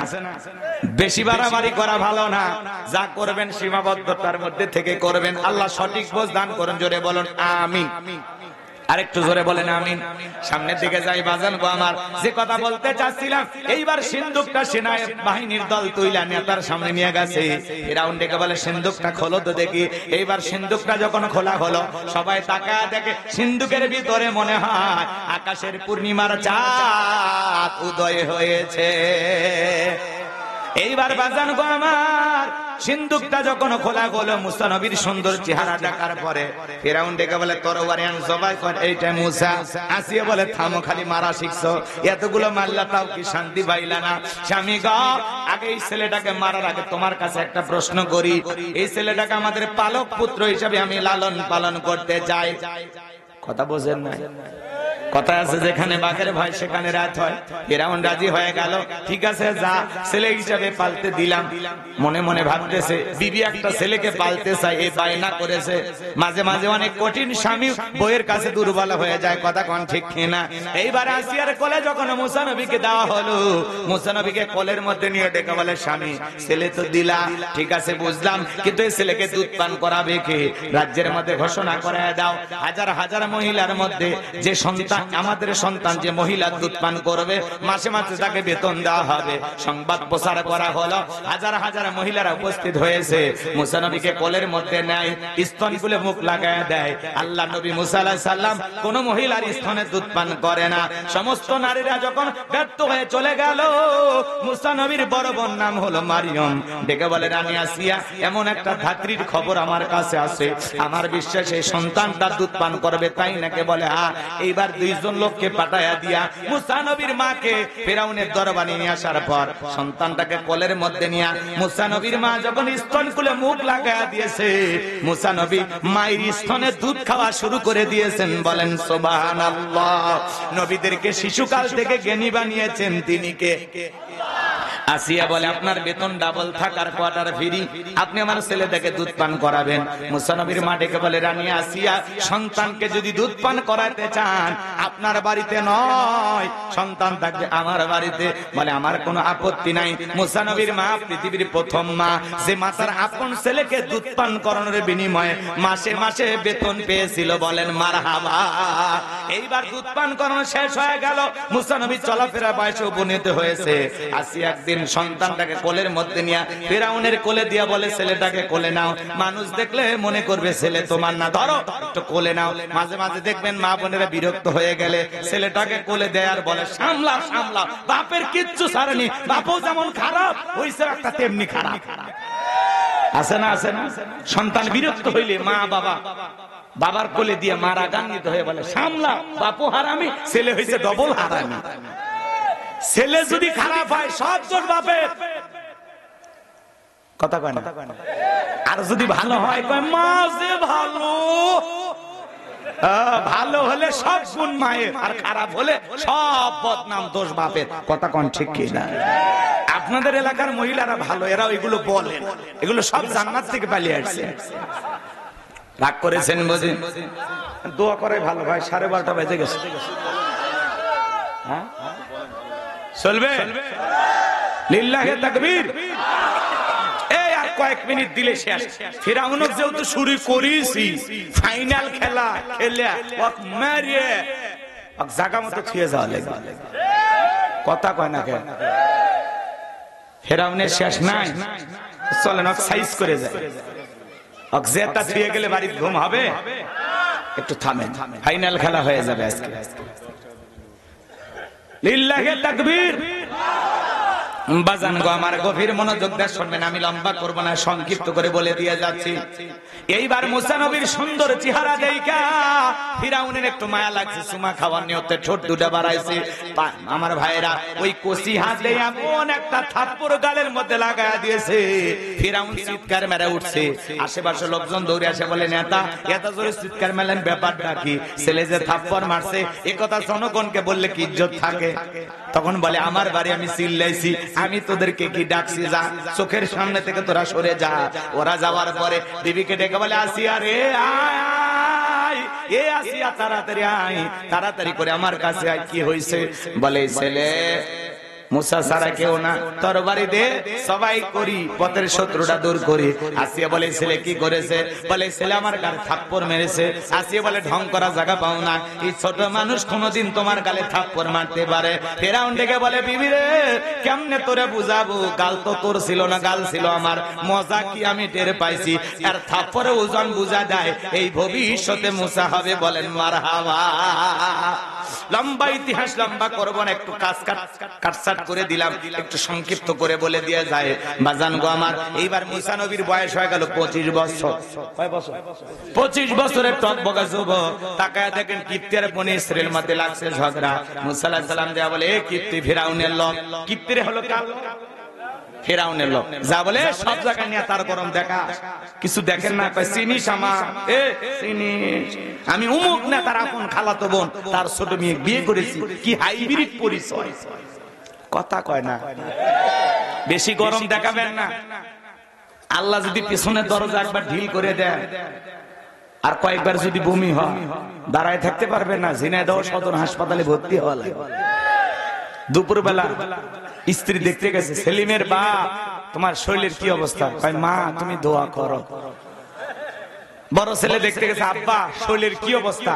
কয় ভাই তোমাকে চিনতে পারলাম না। আল্লাহ যদি বেকায় দেখালে বউ বাচ্চাকে চিনার টাইম দিবি না। কথা কোন ঠিক কিনা? এজন্য বেশি বাড়া ভালো না।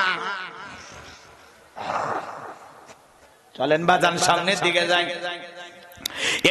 এইবার কিপ্তিকে একটা খুশি মারলেন, এক খুশিতে কিপ্তি দুনিয়ার থেকে দিলেন।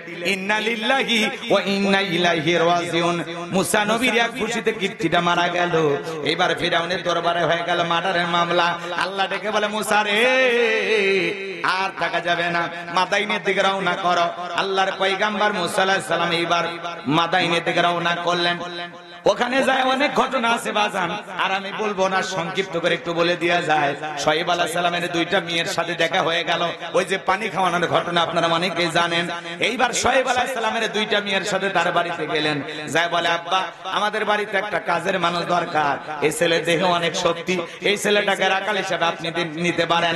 আর ছেলেটা এতই ভদ্র, আমরা দুইটা বোন কয়েকটা ঘন্টা কাটায়া দিলাম। একবারের জন্য চোখ দুটা দিয়ে তাকাইয়া আমাদের চেহারার দিকে তাকায় না। ছেলেটা বড় লাজুক। মারহাবা কোন? নবীরা লাজুক না হয় পারে? আর আমরা কালো হোক ফর্সা হোক, রাস্তা দিয়ে যে একটা মেয়ে মানুষ যায় দেখি, কথা কয় না, দেখাই লাগবে। এরকম আছে না? না, চোখকে হেফাজত করেন, কন্ট্রোল করেন। আল্লাহ বোঝার তৌফিক দান করেন। জোরে বলেন আমিন। আল্লাহ লম্বা করব না। 8 থেকে 10 বছর থাকলেন বাজান গো আমার। শুআয়ব আলাইহিস সালাম মুসা নবীর সাথে তার বড় মেয়ে সপুরের বিবাহের ব্যবস্থা করলেন। বিবাহের ব্যবস্থা করার পরে 8-10 বছর থাকলেন শ্বশুর বাড়িতে ঘর জামাই। এলাকায় যদি কেউ ঘর জামাই থাকে বুঝবেন নবী মুসা আলাইহিস সালামের সুন্নাত পালন করতেছে, অবহেলা করার কোনো সুযোগ নাই। 8-10 বছর পরে আল্লাহ ডেকে বলে, মুসা আর কতদিন থাকবে শ্বশুর বাড়ি মধুর হাড়ি, এইবার ঘাটতি গুট্টি গোছাও, স্ত্রীকে সঙ্গে নাও, মিশরের দিকে রওনা করো। আল্লাহর পয়গাম্বার শ্বশুরের দেওলাটি নিয়ে স্ত্রীকে সঙ্গে নিয়ে টান টকলা গাট্টি গুষ্টি সব গোছাইয়া পয়গাম্বার যখন তুর পর্বতে গেলেন। এখানে কিছু ঘটনা আছে, আমি আর বাড়াতে চাই না। আল্লাহ পাক তখন তুর পর্বতে মুসা আলাইহিস সালামকে নবুয়ত দান করে আমার আল্লাহ বলেন, ওয়া মা তিলকা বিয়ামিনিকা ইয়া মুসা। আল্লাহ ডেকে বলে, মুসা রে তোমার ডান হাতে ওটা কি? আল্লাহর পয়গাম্বার জবাব দিয়ে বলেন, ক্বালা হিয়া আসায়া আতাওয়াক্কাউ আলাইহা ওয়া আহুশু বিহা আলা গনামি ওয়া লিয়া ফিহা মাআরিব উখরা। দেখে বলেন, আল্লাহ আমার হাতে এইটা লাঠি, এইটার উপর ভর দিয়ে চলি, ছাগলের জন্য পাতা বাড়ি ইত্যাদি ইত্যাদি অনেক অনেক কাজ করি। আল্লাহ ডেকে বলে, মুসা রে প্রশ্ন করলাম একটা, জবাব দাও যে একটা কারণটি কি? মুসা নবী কথা বলে কার সাথে? আল্লাহর সাথে কথা বলতে মজা আছে না? না।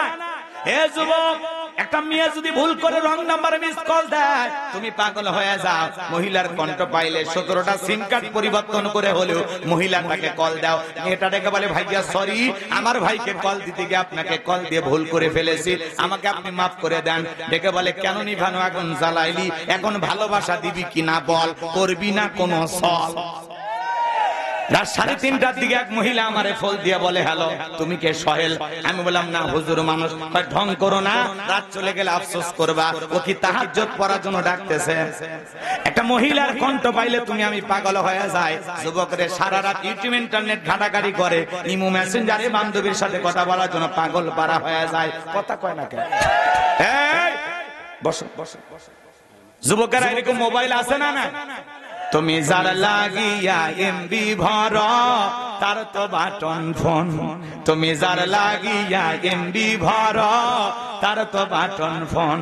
কেমন করে বুঝবে রে সে, কেমন করে বুঝবে রে সে, ডিজিটাল তোর মন। তুমি যার লাগিয়া এমবি ভর, তার তো বাটন ফোন।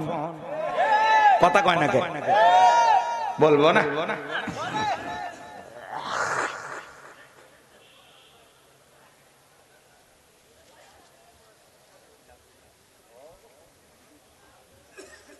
যুবক দোয়ার দিকে যাই, তোমার ঘুম ভাঙিচ্ছে না? বলবো লিল্লাহি তাকবীর। মেসেজ দিলে সেন্ড করে না, দেয় না তো রিপ্লাই। ভিডিও কলে বলবা কথা, ক্যামেরা তার নাই রে, ক্যামেরা তার নাই। ডিজিটাল এই যুগ জামানায়, ডিজিটাল এই যুগ জামানায়, এনালগ তার মন। তুমি যার লাগিয়া এমবি ভর, তার তো বাটন ফোন। প্রেম প্রীতি ভালোবাসা বিয়ের আগে নয়, মনের মধ্যে রাখো তুমি পরকালের ভয় রে, আল্লাহ তাআলার ভয়। প্রেম প্রীতি ভালোবাসা বিয়ের আগে নয়, মনের মধ্যে রাখো তুমি পরকালের ভয় রে, আল্লাহ তাআলার ভয়। তবে তুমি মুক্তি পাবা, তবে তুমি মুক্তি পাবা দোজখের আগুন। তুমি যার লাগিয়া এমবি ভর, তার তো বাটন ফোন। কেমন করে বুঝবে রে সে, কেমন করে বুঝবে রে সে, ডিজিটাল তোর মন। তুমি যার লাগিয়া এমবি ভরো, তার তো বাটন ফোন। কথা বলে ঠিক কি না? তাহলে প্রেম প্রীতি ভালোবাসা বিয়ের আগে করা যাবে? পিতা মাতা পছন্দ করে বিয়ে দেবে যেখানে বরকত আছে। একা একা মাতবাড়ি করে বিয়ে করো না। 20 বছর বয়স হয়নি, বাড়িতে এসে বলে, আব্বা রাজি থাকলে 1 চাপু, না হলে 2 চাপু।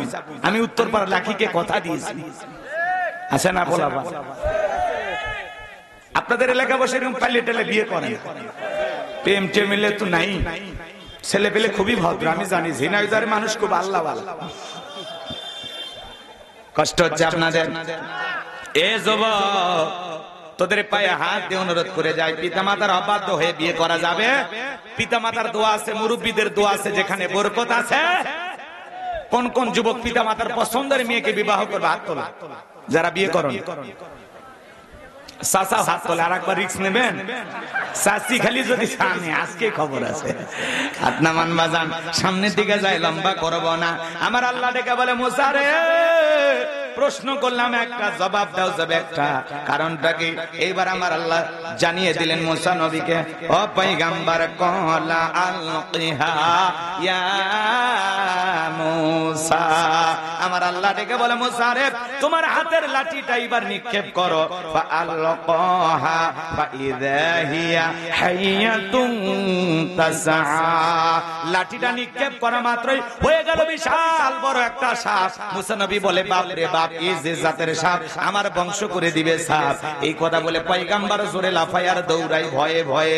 আমার আল্লাহ তখন ডেকে বলেন, কলা খুযহা ওয়ালা তাখাফ সানুঈদুহা সিরাতাহাল উলা।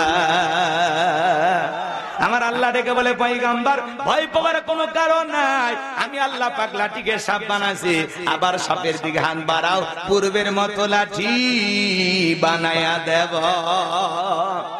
পয়গম্বর ভয়ে ভয়ে ধরতে গেছে, সাপ আবার কি হয়ে গেল? লাঠি। এইটার নাম কি? মুজিজা। বলেন নাম কি? এরপরে আল্লাহ তাআলা বলেন, ওয়াদহুম ইয়াদাকা ইলা জানাহিকা তাখরুজ বাইদা মিন গায়রি সুইন আয়াতান উখরা লিনুরিয়াকা মিন আয়াতিনাল কুবরা। আল্লাহ ডেকে বলে, পয়গম্বর, তোমার ডান হাতটা বগল নিচে ঢোকাও, ওখান থেকে বের করো, কোন দোষ ছাড়া ধপধপে উজ্জ্বল সাদা চমৎকার আলো ঝলমল করবে, জ্যোতিময় আলো ঝরাবে। এই যে কুদরতের দুইটা নিদর্শন দান করলাম, দুইটা মুজিজা দান করলাম, এইবার তোমার দায়িত্ব হলো, ইযহাব ইলা ফিরআউনা ইন্নাহু তাগা। ফিরাউনের নিকট চলে যাও। ফিরাউন সীমা লঙ্ঘন করেছে, ওর পাপের 16 কলা পূর্ণ হয়েছে। যা বলে, ফিরাউন রে, তোর বানানো আইন দিয়ে আর মিশরে চলবে না, এখন থেকে মিশরে পরিচালনা হবে আল্লাহর আইন দিয়ে। বলেন আল্লাহু আকবার। পয়গম্বর ডেকে বলে, আল্লাহ, আপনি কি ভুলে গেছেন আমি ফিরাউনের দরবারে মার্ডার কেসের আসামি, গেলে তো ফাঁসি দিয়ে মারবে। আমার আল্লাহ ডেকে বলে, পয়গম্বর, ভয় পাওয়ার কোনো কারণ নাই, আমি আল্লাহ যার সাথে আছি, কোন জালেম ফাঁসি দিয়ে মারতে পারবে না, আগুনে পড়ে মারতে পারবে না, পানিতে ডোবাইয়া মারতে পারবে না। হাজারো দিন রিমান্ডে নেওয়ার পরেও ওরা মুমিনের মুখের হাসি ইমানকে দুর্বল করতে পারবে না। কথা কয় না? বোঝেন কথার অ্যাঙ্গেল? বোঝেন? ভালো করে বোঝার চেষ্টা করবেন। পয়গম্বর ডেকে বলে, আল্লাহ যেতেই হবে। আমার আল্লাহ বলে, অবশ্যই যেতে হবে। এইবার নবী মুসা আলাইহিস সালাম আল্লাহর কাছে দোয়া করে বলেন, قال رب اشرح لي صدري ويسر لي أمري واحلل عقدة من لساني يفقهوا قولي واجعل لي وزيرا من أهلي هارون أخي। আরেকটু জোরে বলেন আল্লাহু আকবার। ডেকে বলেন, হে আমার রব, আমার বক্ষকে প্রশস্ত করে দাও, আমার কাজকে সহজ করে দাও, জিহ্বার জড়তা দূর করে দাও, যাতে সহজে জনগণ আমার কথা বুঝতে পারে। আর আমার পরিবারের মধ্য থেকে আমার ভাই হারুনকে আপনি নবুয়ত দান করেন। আমার আল্লাহ ডেকে বলেন, নবী মুসা, দোয়া মঞ্জুর, যাও। তোমার দোয়ার কারণে তোমার ভাই হারুনকে আমি আল্লাহ পাক নবী বানায়া দিলাম। এইবার আল্লাহর পয়গম্বর মুসা আলাইহিস সালাম তার ভাই হারুন আলাইহিস সালামকে সঙ্গে না ফিরাউনের দরবারে চলে গেল। যায় কি বলতেছে জানেন? আল্লাহ তাআলা জানিয়ে দিলেন, ওয়াকালা মূসা ইয়া ফিরআউনু ইন্নী রাসূলুম মির রাব্বিল আলামিন। মুসা আলাইহিস সালাম ডেকে বলেন, হে ফিরাউন, আমি বিশ্বের রবের পাঠানো একজন রাসূল, আল্লাহর ব্যাপারে সত্য ছাড়া মিথ্যা কিছু বলবো না। বিদায় বানি ইসরাইলদেরকে আমার সাথে মুক্ত করে যেতে দাও। এইবার ফিরাউন ডেকে বলে, ক্বালা ইন কুনতা জিতা বিআয়াতিন ফাতি বিহা ইন কুনতা মিনাস সাদিকিন। যদি তোমার দাবিতে তুমি যদি সত্যবাদী হও, তোমার কাছে যদি স্পষ্ট কোনো দলিল প্রমাণ থাকে সেইটা আমাদের সামনে উপস্থাপন করো।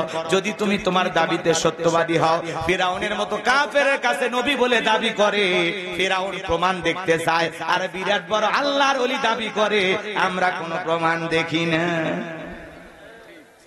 কথা কয় না? ফিরাউনের কাছে নবী দাবি করতেছে বলে তোমার কাছে কি প্রমাণ? তুমি যে নবী স্পষ্ট কোন দলিল বা প্রমাণ আছে? পয়গাম্বরের কাছে কয়টা প্রমাণ? দুইটা। লাঠি ফেলায়া দিলেন, হয়ে গেল সাপ। বগলের নিচে থেকে হাত বের করলেন, ধবধবে উজ্জ্বল সাদার চমৎকার জ্যোতিময় আলো ছড়াইলো। এই দৃশ্য দেখার পরে ফিরাউনের সমস্ত লোকেরা ডেকে বলে ইন্না হাযা লাসাহিরুন আলীম, নিঃসন্দেহে এই ছেলেটা মস্ত বড় জাদুকর। নবী দেখায় মজেজা আর কাফেররা বলে জাদু। কথা বলে ঠিক কিনা? এইবার তারা কি করলো? ফিরাউন পরিষদের মিটিং বসে গেল। তারা ডেকে বলে এই ছেলের মধ্যে গতি ভালো না, ও জাদুর বান নিক্ষেপ করে, জাদুর ভয়ে আতঙ্কিত করে, দেশ থেকে আমাদেরকে বিতাড়িত করতে চায়, দেশ থেকে তাড়াইয়া দিয়া ক্ষমতার চেয়ারে বসতে চাই। ছেলের মধ্যে গতি ভালো না, তোমরাই বলো কি করা যায়? সমস্ত এমপি মন্ত্রী যারা ছিল, নেতা কর্মী যারা ছিল, সবাই ডেকে বলে শোনো, ওই ছেলেও জাদু দেখাইছে, আমাদের দেশেও জাদুকর অভাব নাই, অতএব জাদুর খেলা জাদু দিয়েই মোকাবেলা হবে। ওদের কাছে মজেজাও জাদুর মতো মনে হয়েছে, কারণ ওই সমাজে জাদুর ব্যাপক প্রচার প্রসার ছিল, জাদুর প্রচলনটা অনেক বেশি ছিল। কথাকে বোঝেন? বোঝেন? সংক্ষিপ্ত হয়ে গেছে, আর কয়েক মিনিট। কষ্ট হচ্ছে? বিরক্ত হইছেন? একটা তাকবীর দেন, লিল্লাহিল তাকবীর। এইবার শোনেন বাজান গো আমার, তখন তারা কি করলো?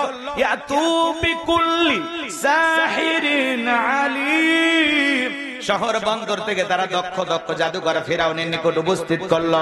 সমস্ত জাদুকর ফিরাউনের নিকট উপস্থিত হওয়ার পরে ডেকে বলে নেতা, আমরা যদি আপনার শত্রু মুসাকে পরাজিত করতে পারি, আমাদের পুরস্কারটা কি, বেনিফিটটা কি, লাভটা কি?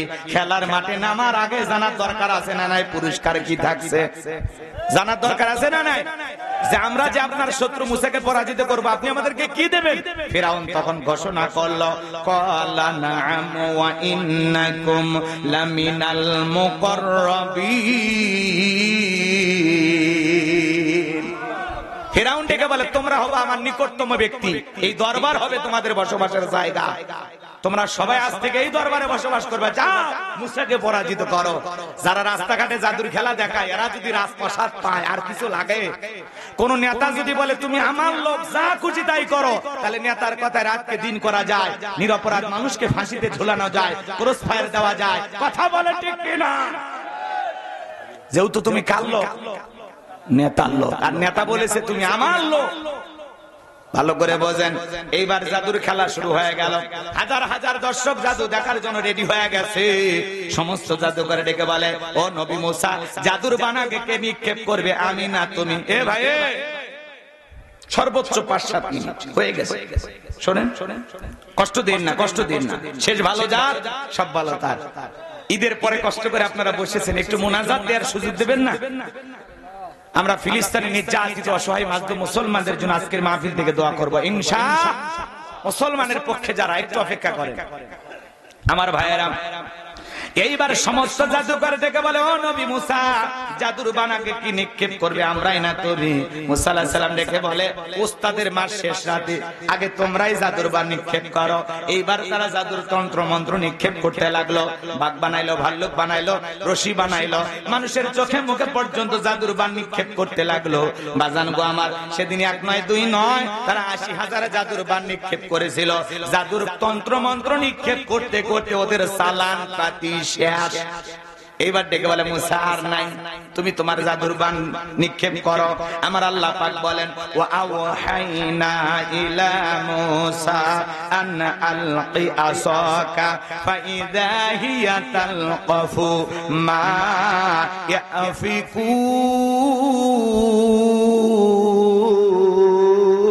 ইয়াফিকুন। আল্লাহ ডেকে বলে, ও নবী মুসা ভয় পাওয়ার কোনো কারণ নাই, যেই লাঠিটা শুধুমাত্র ধরে আইছো ওটা ছেড়ে দাও। আল্লাহ ওহীর মাধ্যমে জানায়া দিলেন, নবী মুসা আলাইহিস সালাম হাতের লাঠিটা শুধুমাত্র ছেড়ে দিলেন। ছেড়ে দেওয়া মাত্রই হয়ে গেল বিশাল বড় সাপ, যেই সাপের নিচের ঠোঁটটা নিচুতে, উপরের ঠোঁটটা 80 ফিট উঁচুতে। এক নিঃশ্বাসে সমস্ত জাদুর বান খাওয়ার পরে ডেকে বলে, ফিরাউন রে আরো কি জাদু আছে? এই দৃশ্য দেখার পরে ফিরাউনের পেছনের রাস্তা দিয়ে গরম হাওয়া বের হয়ে গেছে। আর দেখে বলে, করলামটা কি রে? এক মুসা নবীর লাঠির কাছে সব জাদুর কেরামত দিছে।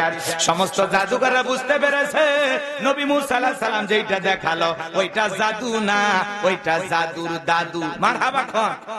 ডাক্তার ডাক্তার সেনে, হুজুর হুজুর সেনে, বক্তা বক্তা সেনে, কথা কয় না, নেতা নেতা সেনে, শিক্ষক শিক্ষক সেনে, স্বর্ণকার আর এক স্বর্ণকারকে সেনে, দালাল দালাল সেনে। যাই যে কাজের কাজী দেখেই বোঝে আমিও যা তুমিও তাই। বোঝেন নাই কথা? তো জাদুকররা বুঝতে পেরেছে নবী মুসা আলাইহিস সালাম যেটা দেখালো এটা যদি দুনিয়ার কোন জাদুর তন্ত্র মন্ত্র হতে পারে না, যে আল্লাহর কথা বলতেছে এটা নিঃসন্দেহে আল্লাহর কুদরতি শক্তি। বলুন আল্লাহু আকবার। জাদুকররা সত্যটা বুঝতে পেরে বাতিল শক্তি পরাজিত হয়ে সত্য যখন উন্মোচন হয়ে গেল, তখন তারা কি করলো? ওয়া উলকিয়াস সাহারাতু সাজিদিন, সিজদায় মাথা নত করলো, ঘোষণা করলো, ক্বালু আমান্না বিরাব্বিল আলামিন, আমরা ঈমান আনলাম বিশ্বের রবের প্রতি, রব্বি মূসা ওয়া হারুন, যিনি মূসা এবং হারুনের প্রতিপালক। বলেন আল্লাহু আকবার। সমস্ত জাদুকররা যখন ঈমান গ্রহণ করলো, ফিরাউন তখন থেকে বলে, আমার অনুমতি ছাড়া তোমরা ঈমান গ্রহণ করলা, সাহস তো কম না, হাত পা কেটে নেব, শুলিতে চড়াবো, ফাঁসি দিয়ে মারাবো। নতুন ঈমানদার যারা কালেমা পড়ে এই মাত্র মুসলমান হয়ে গেল, ওরা তখন ডেকে বলে, ফিরাউন রে তোর মতো জালেমের চামচামি করে মরার চাইতে ঈমান গ্রহণ করে মরাই ভালো। তোর মতো জালেমের পক্ষে থেকে মরবো কেন? হাত পা কেটে নেওয়ার ভয় দেখা, মরতে যেহেতু হবে আল্লাহর গোলামি করে মরতে চাই, আল্লাহর পক্ষে থেকেই মরতে চাই। বলেন আল্লাহু আকবার। লম্বা ইতিহাস, সংক্ষিপ্ত কথা, এটা হলো সেমিফাইনাল। এইবার চলেন ফাইনাল খেলায় চলে যায়। দলে দলে মানুষ কালেমা পড়ে মুসলমান হতে লাগলো। ফিরাউনের রাগ আরো বেড়ে গেল। তখন পয়গম্বর মুসা এবং তার অনুসারীদেরকে তিন দিক দিয়ে আক্রমণ করলো। পয়গম্বর মুসা আলাইহিস সালাম তার উম্মতদেরকে নিয়ে দৌড়াইতে দৌড়াইতে দৌড়াইতে দরিয়ার নিকটতম স্থানে চলে গেছে, দরিয়ার নিকটবর্তী স্থানে। এরপরে উম্মতরা ডেকে বলে, ও নবী মুসা, হয় আজকে ফিরাউনের সেনাবাহিনীর হাতে মরতে হবে, আর না হলে এই দরিয়ার পানিতে ঝাঁপিয়ে মরতে হবে, তাছাড়া আর কোন রাস্তা আমরা তো দেখি না। মুসা আলাইহিস সালাম ডেকে বলে, আমার উম্মতেরা ভয় পেও না, ঘাবড়াইও না, এখানে শুধু আমরাই নাই, আমাদের সাথে আরেকজন আছেন। তিনি কে? আরো জোরে বলেন, তিনি কে? আল্লাহ তাআলা ডেকে বলে, ও পয়গম্বর মুসা, এতদিন লাঠির কেরামতি দেখেছো, ওই একই লাঠি দিয়ে সমুদ্রের পানিতে আঘাত করো, আমি আল্লাহ পাক তোমাদের জন্য ভিআইপি রাস্তা বানায় দেব। বলুন সুবহানাল্লাহ। পয়গম্বর আঘাত করলেন, ভিআইপি রোড আল্লাহ তাআলা তৈরি করে দিলেন। এইবার আল্লাহ তাআলা সেই কথা সূরা ইউনূসের ভিতরে জানায় দিলেন। পয়গম্বর তার দল বল সহ মুসা আলাইহিস সালাম তার কওমের মানুষকে নিয়ে ওই বিশাল দরিয়ার সুন্দর ভিআইপি রাস্তা দিয়ে তার উম্মতদেরকে নিয়ে দরিয়া পার হয়ে গেলেন। বলুন সুবহানাল্লাহ। আরেকটু জোরে বলেন সুবহানাল্লাহ। এইবার ফিরাউন তার সেনাবাহিনীদেরকে নিয়ে আসা দরিয়ার নিকটবর্তী ভিআইপি রাস্তা থেকে মনে হয় ওর বাপ বানায় গেছে। তখন বলতেছে, এই রাস্তা দিয়ে ওরা পার হয়ে গেছে, সবাই ওঠো। এইবার ফিরাউন তার দল বল সেনাবাহিনী নিয়ে ওই ভিআইপি রাস্তায় যখন উঠেছে, একই রাস্তা ইমানদারদের জন্য নিরাপদ, জালেমদের জন্য গজব।